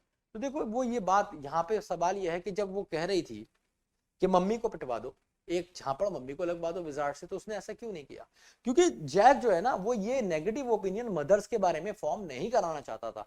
वो कहीं ना कहीं ये समझाने की कोशिश कर रहा था कि मदर्स को कभी मारा नहीं जा सकता क्योंकि वो हमेशा तुम्हारे लिए अच्छा ही सोचती हैं, है ना। वो क्या समझाने की कोशिश कर रहा था, he wants her to form the idea that a mommy should be loved and respected by the child. भाई मम्मी से प्यार तो करोगे। उसकी जो सोच थी लाइफ के लिए वो डिफरेंट थी। अगर उसकी बेटी से कंपेयर करोगे, बहुत सीधी सी बात है, बेटी के एक्सपीरियंसेस अलग थे, उसके एक्सपीरियंसेस अलग थे, तो वो जोर देता रहा किस पे, जोर देता रहा किस चीज पे, that the little skunk mommy loves him very much, कि उसकी मम्मी उससे बहुत प्यार करती हैं, उसके लिए जो सोच रही हैं अच्छा सोच रही हैं, इसीलिए मम्मी को कोई हार्म नहीं होना चाहिए। thus in his way he justifies his hitting of the wizard। तो विजार्ड को सही मारा ना, सिंपल, और मम्मी को नहीं पिटना चाहिए था। Who is जो, ये तो आपको पता है, कितनी बार मैंने आपको बता दिया। How does she respond to her father's story telling, ये आपको पता ही है कि भाई जो 4 साल की लड़की है हर साल कहानी सुनती है, हर दिन कहानी सुनती है, सैटरडे इवनिंग को भी कहानी सुन रही है, कहानी कौन सी होती है ये भी आपको पता है ना। अब ये बात भी पता है कि वो फादर की स्टोरी पे उसने क्या रिस्पॉन्ड किया। तो she has become quite inquisitive, she never sleeps while listening to the story, ये बढ़िया बात है, सोती नहीं है वो कभी स्टोरी सुनते में, है ना। On the other hand she would ask her father many questions, है ना, inquisitive है। फादर्स तो respond her father's story telling पे कैसा रिस्पॉन्स रहता है, इंक्यूजिटिव रिस्पॉन्स रहता है, बार बार सवाल पूछती है। ठीक है भाई, चलो तो अब यहाँ पे मैं नई स्टोरी तुम्हारे लिए करने जा रहा हूँ, on the face of it, और यकीन मानिए ये उससे भी जबरदस्त स्टोरी है। ठीक है, तो अभी मैं आपको 10 सेकंड का पॉज देता हूँ, 10 सेकंड में आप एक बार अपने माइंड को फ्रेश कर लीजिए, हम दूसरी स्टोरी पढ़ने जा रहे हैं। पानी पीना है किसी को पानी पी लीजिए, अगर कोई फोन देखना है 5-7 मिनट के लिए, 2 मिनट के लिए तो देख सकते हैं। And then we are going to do on the face of it by Susan Hill. तो भाई एक ऐसी कहानी on the face of it, अब ये एक बहुत ही सीरियस स्टोरी है। इससे पहले वाली जो स्टोरी थी ना उसमें जो मैटर उठाए गए थे वो ठीक है, बहुत ज्यादा ग्रीव नहीं थे। ये एक ऐसी स्टोरी है जो हर किसी के लिए बहुत बहुत ज्यादा इंपॉर्टेंट है। हम सब की जिंदगी में आजकल बहुत सारी नेगेटिविटी है, किसी के साथ कोई प्रॉब्लम है, किसी के साथ कोई प्रॉब्लम है। उन प्रॉब्लम्स को हम कैसे फेस करते हैं, हमारा एटीट्यूड क्या रहता है उन प्रॉब्लम्स के लिए, उस सब पे आज हम बात करने वाले हैं। सुजन हिल एक बेहतरीन राइटर है जो कि ब्रिटिश हैं, इंग्लिश राइटर हैं, है ना, और फिक्शन लिखते हैं, writer of fiction and non fiction भी लिखते हैं। इनकी एक बड़ी फेमस नॉवेल है जिसका नाम है वुमेन इन ब्लैक, अगर आपके पास टाइम हो तो जरूर पढ़िएगा। The mist in the mirror भी इनकी बहुत फेमस है। I am the king of the castle, ये तो इनका सबसे अच्छे कामों में से एक है। और इसी के लिए इनको सॉमरसेट मॉर्गन अवार्ड मिला था 1971 में। तो सूजन हिल एक जबरदस्त राइटर है। अब बढ़ते हैं आगे और बात करते हैं चैप्टर के बारे में। ठीक है, 10 सेकंड का पॉज है, फटाफट नजर डालिए 10 सेकंड में, फिर मैं आपको इसे एक्सप्लेन करूं।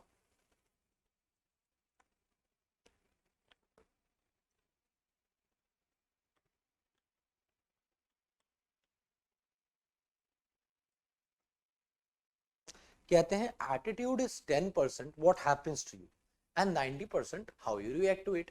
तो कितनी बार दुनिया में तुम्हें ऐसे लोग दिखेंगे जो ये कहते हैं कि मैं टेररिस्ट बना।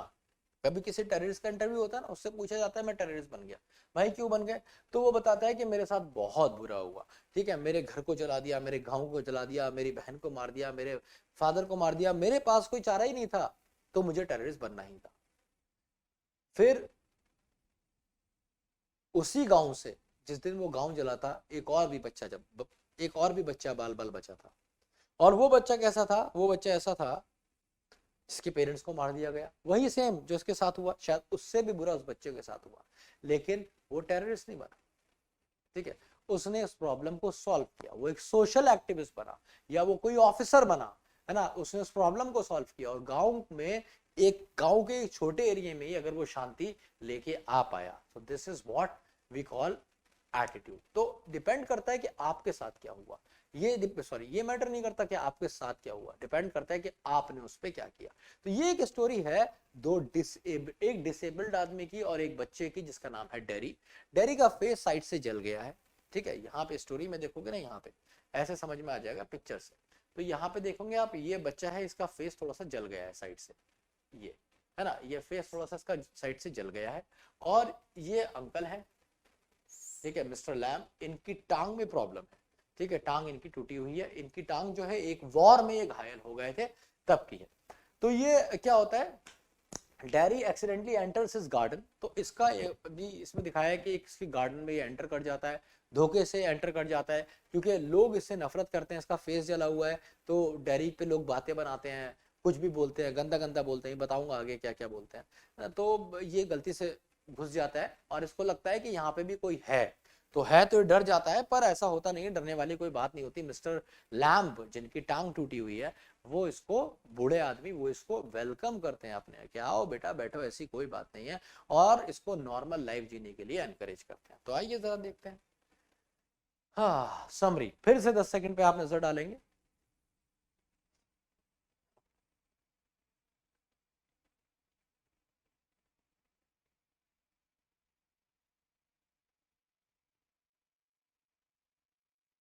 देखो, the story begins with a teenager boy teenager है ये, है ना, और ये क्या करता है, ये गार्डन में एंटर करता है। ऐसी स्टोरी शुरू हुई है, गार्डन में दिखाया गया है कि कोई है नहीं, तो ये आराम आराम से हल्के हल्के गार्डन में जा रहा है। तो जब ये गार्डन में हल्के हल्के जा रहा होता है, एकदम से इसे आवाज आती है कि संभाल के आना, वहां पे क्रैप एप्पल्स पड़े हैं, जंगली सेब समझ सकते हो, तो सेब पड़े हुए हैं, उस पर पैर मत रख देना, है ना, कहीं तुम फिसल ना जाओ। तो ये एकदम डर जाता है, कहता सॉरी सॉरी सॉरी, मैं गलती से आ गया, ये वो। तो वो कहते नहीं नहीं, मोस्ट वेलकम, आ जाओ, कोई ऐसी बात नहीं है, तुम आराम से आओ, कोई दिक्कत नहीं है ना।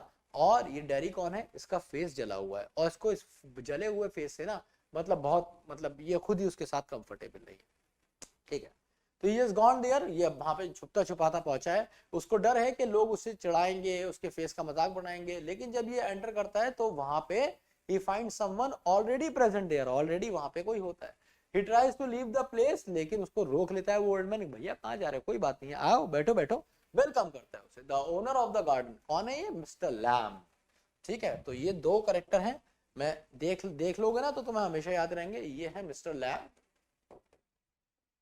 ये बूढ़े आदमी है, ओल्ड मैन है। ये तुम्हें टीनेजर दिख रहा है बच्चा, इसका नाम क्या है, डेरी, और इसी का फेस बर्न है। ये इनके गार्डन में आ गए, यहीं बैठे थे, इधर से कहीं से आया है, ठीक है, इन्होंने इसे देख लिया, इन्होंने इसको बिठा लिया, जाने नहीं दिया, बैठो भाई, और आगे के कन्वर्सेशन इनका देखते हैं क्या होता है। डेरी को बड़ा बुरा लगता है कि भाई मैं बिना पूछे आपके यहाँ घुस गया हूँ, लेकिन मिस्टर लैम कहते हैं कोई बात नहीं, आ गए हो बेटा, बैठो, कोई दिक्कत नहीं है, ये सब छोड़ो, है ना, और बस तुम आ गए हो, मैं इसी में खुश हूँ। Derry wants to leave as he thinks people don't like his face and moreover they get afraid of his looks ना। तो ये बार बार इसको यही बोलता है कि भैया तुम क्यों मुझे बुला रहे हो, लोग मुझसे नफरत करते हैं, मैं भागा भागा कहीं से कहीं जाता हूँ, ठीक है, बट मिस्टर लैम इसको बोलते हैं बेटा बैठो तो सही, यू आर मोस्ट वेलकम, इंतजार करो। अब आगे क्या होता है, आगे होता है they enter into a conversation that how dairy is not liked by anyone. अब क्या होता है, डेरी बताने लगता है इसको कि तुम्हें कुछ नहीं पता मेरे बारे में, मुझसे सब नफरत करते हैं, मुझे कोई प्यार नहीं करता। क्यों? क्योंकि मेरा फेस एक साइड से बर्न्ड है। ये बताता है कि मैंने ये भी कहते हुए सुना एक औरत को जो कह रही थी कि ऐसे फेस से कौन प्यार करेगा, ऐसे फेस को तो सिर्फ एक माँ ही प्यार कर सकती है। और साथ ही साथ डेरी ये भी बताता है कि उसकी माँ भी उसके बर्न फेस पे किस नहीं करती, दूसरी साइड उस पे किस करती है। तो ये बात भी उसके लिए, बड़ा सेंसिटिव बच्चा दिखाया, तो ये बात भी उसके लिए बहुत मैटर करती है।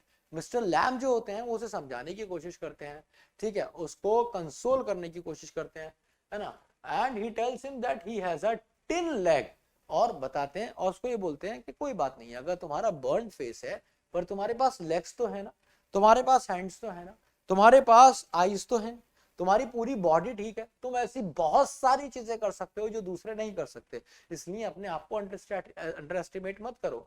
मिस्टर लैम उसे कंसोल करते हैं और समझाने की कोशिश करते हैं कि ये डिपेंड नहीं करता कि लोग तुम्हारे बारे में क्या कहते हैं, डिपेंड ये करता है कि तुम कैसे सोचते हो। तो इंपॉर्टेंट ये है कि तुम कैसे सोचते हो, ठीक है। लेकिन वो क्या है, और साथ ही साथ he tells him that he has a tin leg, और कहता है भाई देखो ऐसा नहीं है, मेरी भी टांग जो है ये किसकी है, टिन की लेग है। और एक बैटल में उसके साथ ऐसा हुआ था, टिन की लेग है, लोग मेरा भी मजाक बनाते हैं, यहाँ पे कोई नहीं आता, लोग मुझसे भी डरते हैं, है ना। ये इसको ये बताने की कोशिश भी करता है। एंजॉयस बोलता है leg and kids make fun of him, still he is not depressed and enjoys life. तभी भी वो क्या करता है, वो डिप्रेस नहीं है, एंजॉय करता है लाइफ को। साथ ही साथ वो इन क्रैब एप्पल से बढ़िया बढ़िया जेलीज टॉफीज, ये जो इसका गार्डन है ना, गार्डन दिखाया, गार्डन के अंदर सेब फल वगैरह है, तो ये उनके लिए जेलीज और टॉफीज बनाता है बच्चों के लिए और उनको बांटता है। So they both talk about various things, बहुत सारी चीजों के इनके बीच में कन्वर्सेशन हुए, इसीलिए कह रहा हूँ स्टोरी पे एक बार नजर डाल लेना।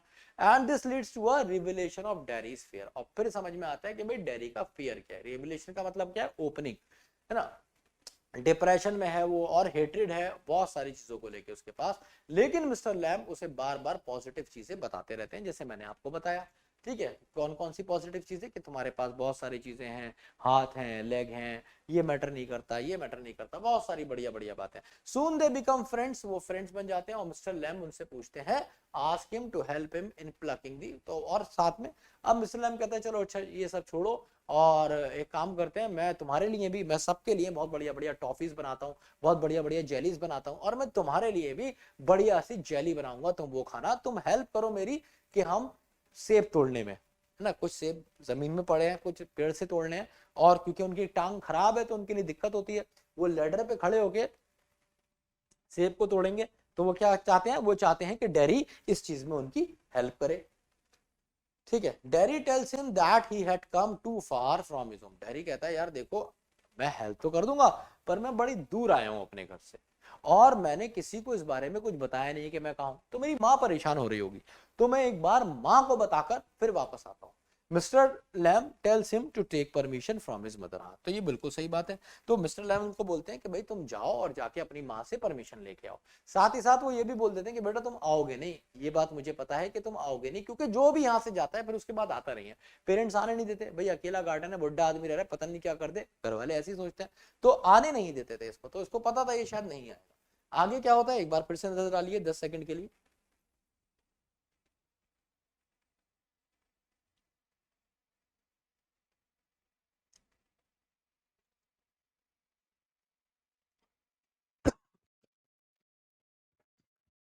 सॉरी।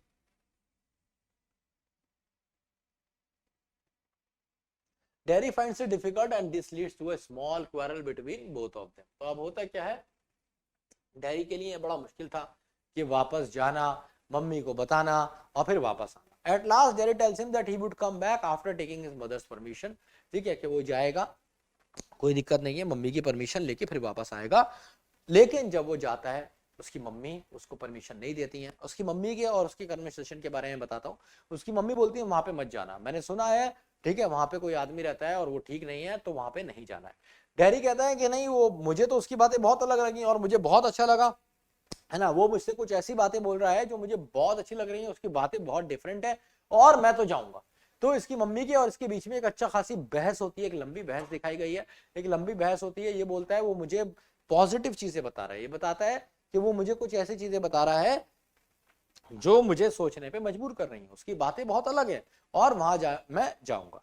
तो हिज मदर क्या करती है, his mother does not want him to go back but he comes back again to fulfill the promise। लेकिन जब इसकी मम्मी ज्यादा बोल देती है तो ये कहता नहीं मैं जाऊंगा, जरूर जाऊंगा, और ये कह के भागता हुआ चला जाता है उसके पास।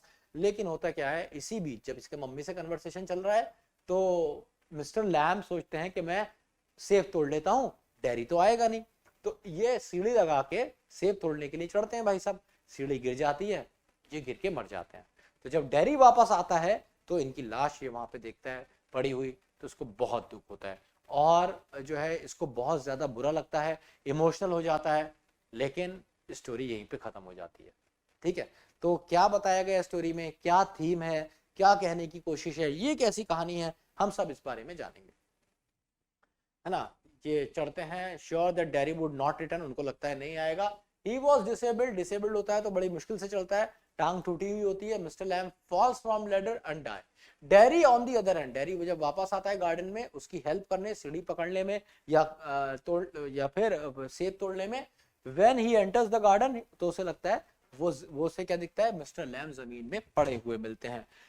वो बहुत कोशिश करता है कि वो उसको हिला सके पर उसको समझ में आ देता है कोई रिस्पॉन्ड आ नहीं रहा है, मतलब मिस्टर लैम की डेथ हो चुकी है। ठीक है, ये मिस्टर लैम डेथ हो सकते हैं और डेथ हो गई है और वो रोना शुरू कर देता है। ठीक है, अब इसकी थीम है, फिर से एक बार 10 सेकंड के लिए आप नजर डालेंगे इस पे और मैं आपको एक्सप्लेन करूंगा इसकी थीम।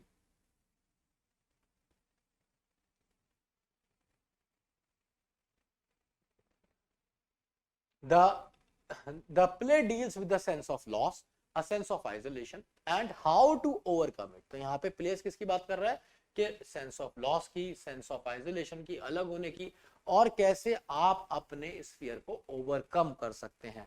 है ना, हमें हमेशा कोई ना कोई डर होता है ना। किसी को लगता है कि मेरे बाल अच्छे नहीं है, किसी को लगता है कि मैं अच्छे से पढ़ नहीं पाया, किसी को अच्छा लगता है मेरे मार्क्स अच्छे नहीं आते, और भी बहुत सारी चीजें हैं जो आपके अंदर नेगेटिविटी भरती हैं। पर आपको इस नेगेटिविटी को अपने साथ लेके चलना है और जो है इसको पॉजिटिविटी से खत्म करना है, क्योंकि आपको ये बात सोचनी होगी आपसे भी ज्यादा बुरा कोई हो सकता है और जो आपसे बेहतर सोचता हो, आपसे ज्यादा पॉजिटिव सोचता हो।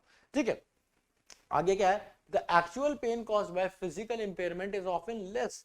हाँ, तो अब ये दिखाया क्या गया है कि भाई ये थोड़ी समाज की भी गलती होती है। इतना दुख एक अंधे को उसकी एक आंख या आंखें होने का नहीं होगा जितना उसे अंधा सुनने का होगा। तो ये बात भी बताई गई है कि कितनी बार लोग क्या करते हैं, अंधे को अकेला छोड़ देते हैं, लंगड़ा है तो उससे दोस्ती नहीं करते, है ना, ये सारी चीजें करते हैं। तो उनको है ना सेंस ऑफ एलिनिएशन ज्यादा होता है, सेंस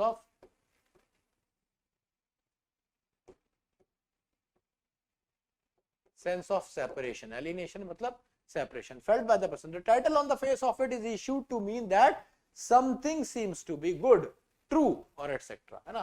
तो on the face of it का मतलब है जब आप उसको जानेंगे, गहराई से जानेंगे, तो कोई चीज आपको सही दिख सकती है, अच्छी दिख सकती है, but that needs to be changed when you know more about it। ठीक है, जब आपको क्या होगा, जब आप चेंज करेंगे। So on the face of it क्या बताता है, क्या हो गया, but that needs to be change when you know more about it. हाँ, तो जब मतलब कहने का मतलब है डू नॉट जज a book by its cover, ये मतलब है सिंपल सा इसका, कि आप देख के ही सिर्फ अंदाजा नहीं लगा लीजिए, जब आप जानेंगे तो आपको और पता चलेगा उस बारे में। अपीयरेंसेस आर डिसेप्टिव, तो किसी को देख के अंदाजा लगाना वो गलत है, डिसेप्टिव होता है, और अक्सर हम क्या करते हैं, हम गलत इंप्रेशन बना लेते हैं, है ना, उसको प्रेजुडिस कर लेते हैं, अपने अंदर हीन भावना किसी के लिए ले आते हैं। फॉर एग्जाम्पल देखो आजकल पता है इतना सारा हिंदू मुस्लिम तुमने देखा होगा पूरे देश में, सब तरफ ये सब हो रहा है। But what I personally believe, मैं एक ऐसे परिवार में हमेशा रहा हूँ जहाँ पे मतलब मेरी नानी का घर ऐसा था कि मेरे एक तरफ हिंदू फैमिली रहती थी सक्सेना अंकल की, और इधर मेरी फैमिली रहती थी। सिर्फ बीच में एक ऐसी दीवार थी कि जैसी अब मेरी पर्सनैलिटी है, अगर मैं एक लात मार दूं तो वो दीवार गिर जाए, क्योंकि जब मैं उस दीवार पे लटकता था तो वो हिलती थी, है ना। इतनी बड़ी दीवार थी, मतलब मेरी हाइट से इतनी, मैं तो बहुत छोटा था, तो मैं उस पर स्टूल रख के कुछ उस पर लटकने की कोशिश करता तो हिलती थी, मुझे डांट पड़ती थी कि इस पे मत गिरो, हिलो ये गिर जाएगी। तो वो रोजाना श्लोक की आवाज मेरे घर में आती थी, है ना। मेरी नानी भी नमाज पढ़ती थी, तो उनकी आवाज भी वहां जाती थी, ठीक है। तो ये सारी चीजें होती थी, किसी को कोई प्रॉब्लम नहीं होती थी, हम लोग नॉनवेज भी खाते थे, नवरात्रे भी तब आते थे, सारी चीजें होती थी। और मुझे बहुत अच्छे से याद है, मैं जब छोटा था मैं उनके दिवाली पे जाता था तो बड़ी बड़ी फुलझड़ियां देते थे मुझे, दूर से ऐसे ऐसे जलवाते थे मुझसे, ठीक है। तो ये सब चीजें, तो मैं तो ऐसे माहौल में बड़ा हूं, तो मुझे कभी इन चीजों में ना कोई डिफरेंस लगता नहीं है। मुझे लगता है कि हिंदू मुस्लिम कुछ होता ही नहीं है, कोई भी कास्ट कोई कुछ होता नहीं है। It's all about your personal experiences, it's all about how you personally feel, ठीक है। तो कोई भी किसी पे इस तरीके का टैग हमें नहीं लगाना चाहिए। ये स्टोरी आपको बताने की कोशिश कर रही है कि किसी का फेस जला हुआ देखा, आपने नफरत करना शुरू कर दी, किसी की टांग टूटी हुई देखी तो आपने सोचा ये तो बेकार होगा। तो इट्स लाइक, है ना, ये किसी भी चीज में इस तरीके से हमें नहीं सोचना चाहिए। People know Mr. Lamb as a lonely, eccentric, lame old man, but in reality he is a very kind and generous man who belongs for company। तो अब होता क्या है यार, मिस्टर लैम को दिखाया है शुरू में अकेला है, इसेंट्रिक लगेगा। इसेंट्रिक का मतलब होता है मैड, पागल पागल बुड्ढा दिखेगा, लंगड़ा पागल बुड्ढा दिखेगा। लेकिन जब तुम इसकी बातें सुनोगे तुम्हें लगेगा ये बहुत ही ज्यादा फिलोसफिकल है, बड़ा अच्छा इंसान है, बहुत पॉजिटिव सोचता है, और क्या करता है, काइंड है, जेनरस है ना सबके लिए। जिनको नहीं जानता उनके लिए भी ये जेली बना रहा है, केक बना रहा है ना। और ये सिर्फ क्या चाहता है, ये सिर्फ लोगों की कंपनी चाहता है, कैसे लोग आए, इससे प्यार से बात करें, इससे अच्छे से रहें, इससे ज्यादा ये कुछ नहीं चाहता है। क्रिएशन जितनी गॉड की है उसको सर्व करना चाहता है बेसिकली। इसी तरीके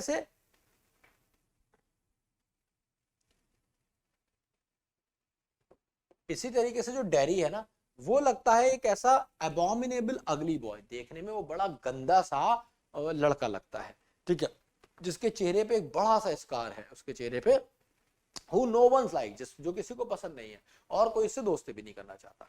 He is the object of other people's hateful scares। तो दूसरे लोग ना इसे ऑब्जेक्ट की तरह यूज करते हैं, मजे लेते हैं इससे, इस पे ताने कसते हैं, इसको घूरते हैं, इसको ये प्रॉब्लम है कि लोग देखते हैं, हाँ, जैसे तुम्हारे साथ भी हो सकता है ऐसा हो, कुछ अजीब दिखे, अरे शक्ल देख इसकी, कैसी शक्ल हो रही है इसकी, कैसा लग रहा है ये, तो ऐसी चीजें लोग इसके सामने करते हैं, इसका मजाक बनाते हैं, इसको इग्नोर करते हैं, तो ये सब इसको बुरा लगता है। उसकी मम्मी भी जो है वो उसको उस साइड किस नहीं करती, मैंने बताया था ना जहां पे उसको जला हुआ है, दूसरी साइड किस करती है ना। Yet this boy who is suffering from an acute inferiority complex has a tender and sensitive heart। फिर भी क्या है, उसका दिल बड़ा ही सेंसिटिव है। तो आप किसी को बहुत बुरा समझ रहे हैं भाई, उसके दिल में तो झांक के देखो, कभी उसको मिलो तो सही, पर्सनली तो उससे तुम मिलो, ठीक है। He wants to love and be loved। तो वो क्या चाहता है, लव, प्यार करे और उसे बदले में प्यार मिले। Fortunately he meets Mr. Lamb who transforms him from his healing touch। तो अब ये मिस्टर लैम से मिलता है, मिस्टर लैम बहुत पॉजिटिव है। अच्छा, ये कैसे पता चला कि ये बड़ा टेंडर है और सॉफ्ट है ना, ये सेंसिटिव हार्ड टेंडर है, क्योंकि जब मिस्टर लैम की डेथ हो गई तो ये उस पर रो रहा था, है ना, और उससे पहले भी अपनी मदर से मिस्टर लैम के लिए लड़ रहा था। तो ये थीम है स्टोरी की कि डोंट जज a book by its cover, ठीक है। आगे बढ़ते हैं। अच्छा, on the face of it is an informal expression used to say that what may seem good but this opinion may change when you know more about it, है ना। ये don't judge a book by its cover, ये इसकी theme है।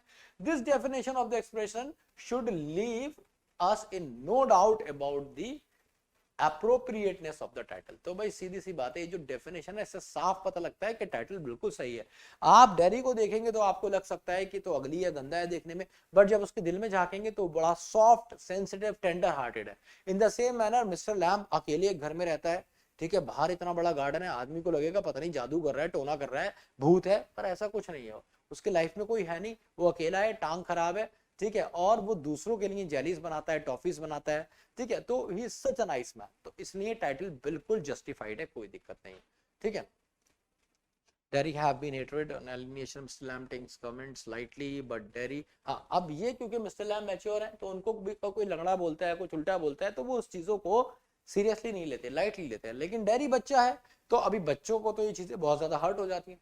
तो the attitude of the people needs to be change, लोगों का नजरिया बदलना है।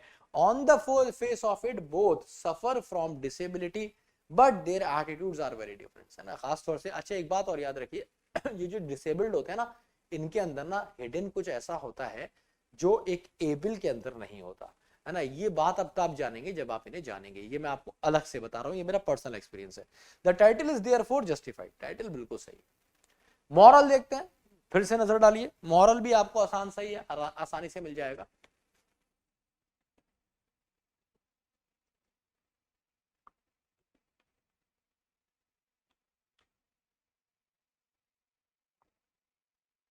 अच्छा, message woven into the plot of the play is that scars do not change a person and handicapped must be accepted।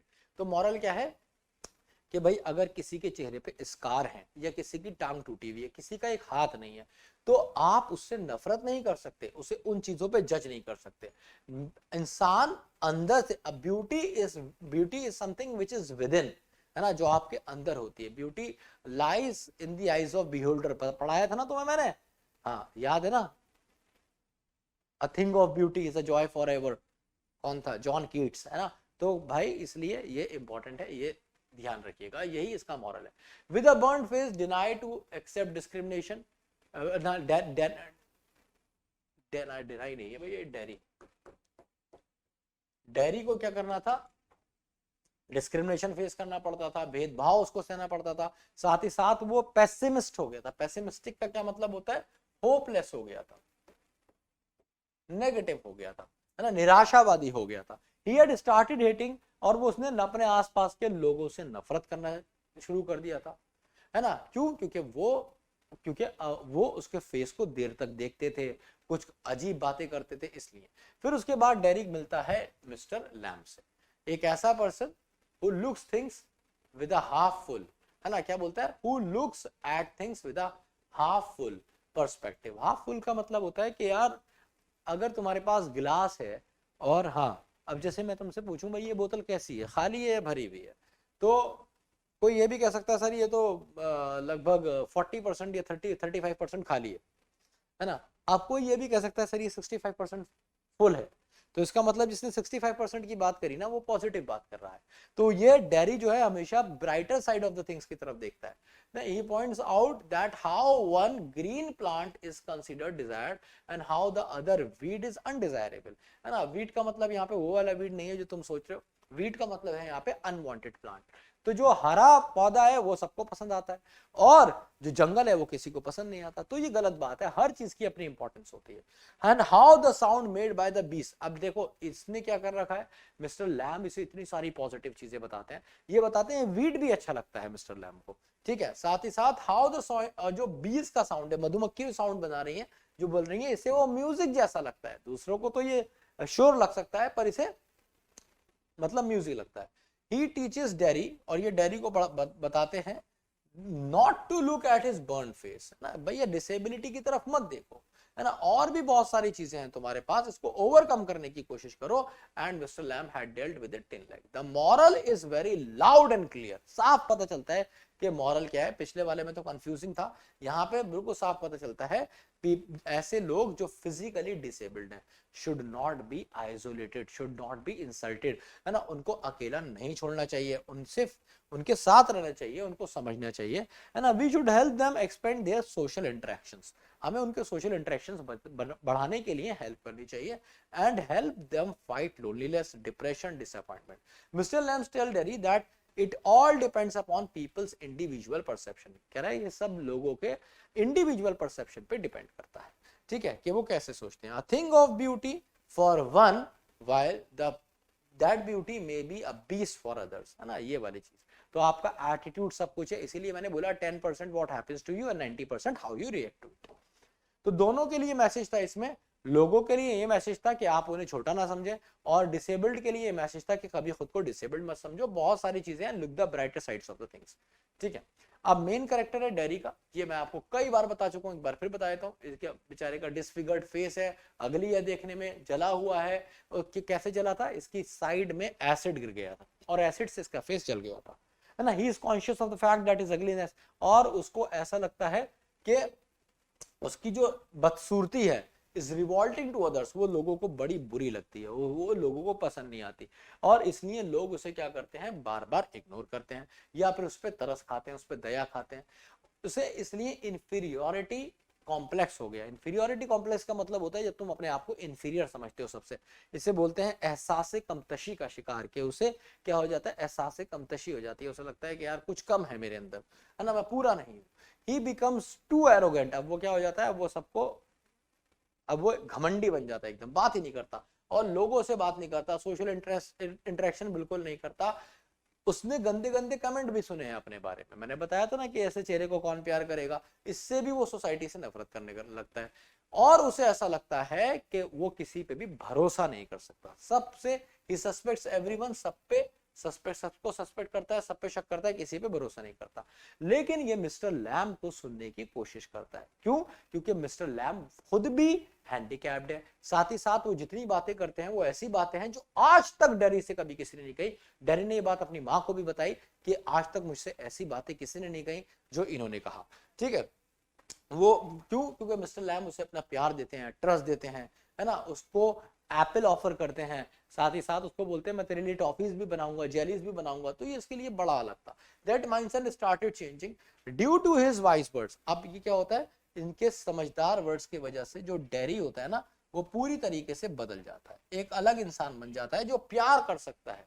ठीक है, कैसे बनता है वो, कैसे पता चला बना है, क्योंकि जब मिस्टर लैम मर जाते हैं तो वो रोता है, भाग के उनके पास वापस भी आता है फ्रेंड करने के लिए, हेल्प करने के लिए, पर थोड़ा लेट हो जाता है ना। तो डैरी का कैरेक्टर अच्छा है, खराब कैरेक्टर नहीं है। ठीक है, अगला कैरेक्टर मिस्टर लैम का, ये तो है ही बढ़िया आदमी, फिर से 10 सेकंड के लिए नजर डालिए।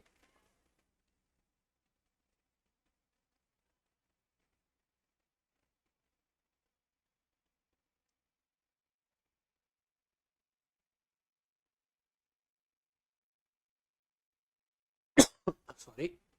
Mister Lamb is an old man who lives alone in a big house, बड़े घर में रहते हैं, उसमें एक बड़ा सा लॉन है, गार्डन समझ सकते हैं, जहां पे बहुत सारे पेड़ हैं, किसके, क्रैब एप्पल के, जंगली सेब के। उनकी एक टांग नहीं है, वो टिन लेग है, एक वॉर में बम से धमाका हो गया था जिसमें उनकी टांग चली गई थी, तो वो हैंडीकैप्ड हो गए, पर बड़ा पॉजिटिव आदमी है, ऑप्टिमिस्टिक है, आशावादी है, ardent, hopeful, optimistic. His openness is reflected through the open doors. और वो किसी को भी अपने गार्डन में आने के लिए मना नहीं करते, दरवाजा हमेशा खुला रहता है। जब डैरी आता है तो वो डैरी से बोलते हैं कि भाई दीवार कूद के क्यों आया है, सीधे सीधे दरवाजे से आ जा ना, वो उसको बोलते हैं सीधे दरवाजे से आ जा, यू आर मोस्ट वेलकम, है ना। सो ही मेक्स, वो टॉफीज बताते हैं, जैम बनाते हैं, जेली बनाते हैं लोगों को अट्रैक्ट करने के लिए, और साथ साथ क्रैब एप्पल भी पाते हैं। कभी भी वो डिस्टर्ब नहीं होते जब उन्हें लोग लंगड़ा कहते हैं ना, ये लंगड़ा बोलते हैं, Lamey Lamb, Lamey Lamb, Lamey Lamb, उसे लंगड़ा, लंगड़ा लैम बोलते हैं, उसे बुरा नहीं लगता। मिस्टर लैम क्या करता है, एक्सेप्ट कर लेता है अपने हैंडीकैप को एक मैच्योर मैनर में, है ना, ये बहुत इंपॉर्टेंट होता है। और एक बेहतरीन ग्रेट मोटिवेटर भी है वो, है ना, एनकरेज करता है डैरी को। ये डैनी ना, मेरे ख्याल में ये किसी ने ना वो कर दिया, वो स्पेल चेक कर देते ना, डैरी की जगह सब जगह डैनी कर दिया। To look at everything in a positive way, तो वो हमेशा पॉजिटिव वे में चीजों को देखते हैं, आराम से दूसरे की बात भी सुनते हैं, क्योंकि उन्होंने पेशेंटली किसकी बात सुनी थी, डैरी की बात सुनी थी। एक पॉजिटिव एटीट्यूड रखते हैं लाइफ की तरफ, और वो भर देते हैं डैरी को किससे, कॉन्फिडेंस से भर देते हैं, कॉन्फिडेंस से भर देते हैं। He has a great love for life and believes that we should not fritter away. तो इनके पास ना, मतलब जिंदगी को बड़े अच्छे से देखता है ये आदमी, पॉजिटिव एटीट्यूड के साथ देखता है, और इसको ये लगता है हमें एकदम फ्रिटर अवे नहीं होना चाहिए। फ्रिटर का मतलब इरिटेट या फिर गुस्सा हो जाना, बिल्कुल अलग हो जाना, ऐसा हमें नहीं करना चाहिए, अपनी लाइफ को ऐसे बर्बाद नहीं करना चाहिए। Mister Lamb is instrumental in changing the, अच्छा इंस्ट्रूमेंटल मतलब बहुत इंपॉर्टेंट है। डैरी का एटीट्यूड कब चेंज हुआ, जब वो मिस्टर लैम से गया, तभी तो जब वो मिस्टर लैम के यहाँ से गया, उनसे मिला, पॉजिटिव बातें करी, कन्वर्सेशन करा, लंबा कन्वर्सेशन हुआ, चीजें समझ में आई, घर पे गया परमिशन लेने, मम्मी से मिस्टर लैम के लिए लड़ा, वापस आया, लैम की डेथ हो गई, है ना, और वो उस पर रोया, तो डैरी का कैरेक्टर भी चेंज किया, प्यार जगाया मिस्टर लैम ने डैरी के मन में। ठीक है, अच्छा इसकी मैं आपको एक बार,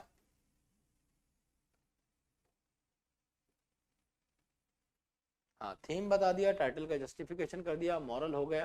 questions, what kind of garden does mister Lamb have, कैसा गार्डन है, तो बड़ा सिंपल है, बढ़िया सा गार्डन है इनका, एक छोटा सा घर है, घर के बाहर एक बढ़िया सा गार्डन है, जहाँ पे क्या क्या है, फ्लावर्स हैं, ग्रास है, ट्रीज हैं, बीज हैं, है ना, और साथ ही साथ एक चीज और है, क्या, क्रैब एप्पल के ट्री हैं यहाँ पे बहुत सारे। तो उसको अपने गार्डन की हर एक चीज अच्छी लगती है। थोड़ा वैसा सा गार्डन है, उजाड़ सा वैसा गार्डन नहीं दिखाया कि एकदम बिल्कुल जो बढ़िया से बना हुआ गार्डन होता है, थोड़ा जंगल सा गार्डन है, पर इसको बहुत पसंद है। पॉजिटिव एटीट्यूड है उसके माइंड में, क्योंकि for him even weed in his garden are living things, तो वो वीड को भी लिविंग मानता है ना, अनवांटेड प्लांट्स जो अपने आप उग जाते हैं उनको भी वो लिविंग मानता है। ही लाइक्स हमिंग ऑफ बीज, उसे जो बीज का करना है वो भी म्यूजिक लगता है। ही पासेस इस टाइम, तो वो जैम बनाता है, जेली बनाता है क्रैब एप्पल्स की, है ना, पढ़ता भी है, वो कहता है मैं रीड भी करता हूँ, है ना, रीड भी करता है और इससे वो अपना काम चलाता है। तो वो बिजी रहता है गार्डन में, इसके लिए इतना ही काफी है। अगला question, what is that draws Derry towards Mr. Lamb despite himself? Despite himself, एक बार 10 सेकंड का पॉज लेके इसको समझने की कोशिश कीजिए। I will explain it to you.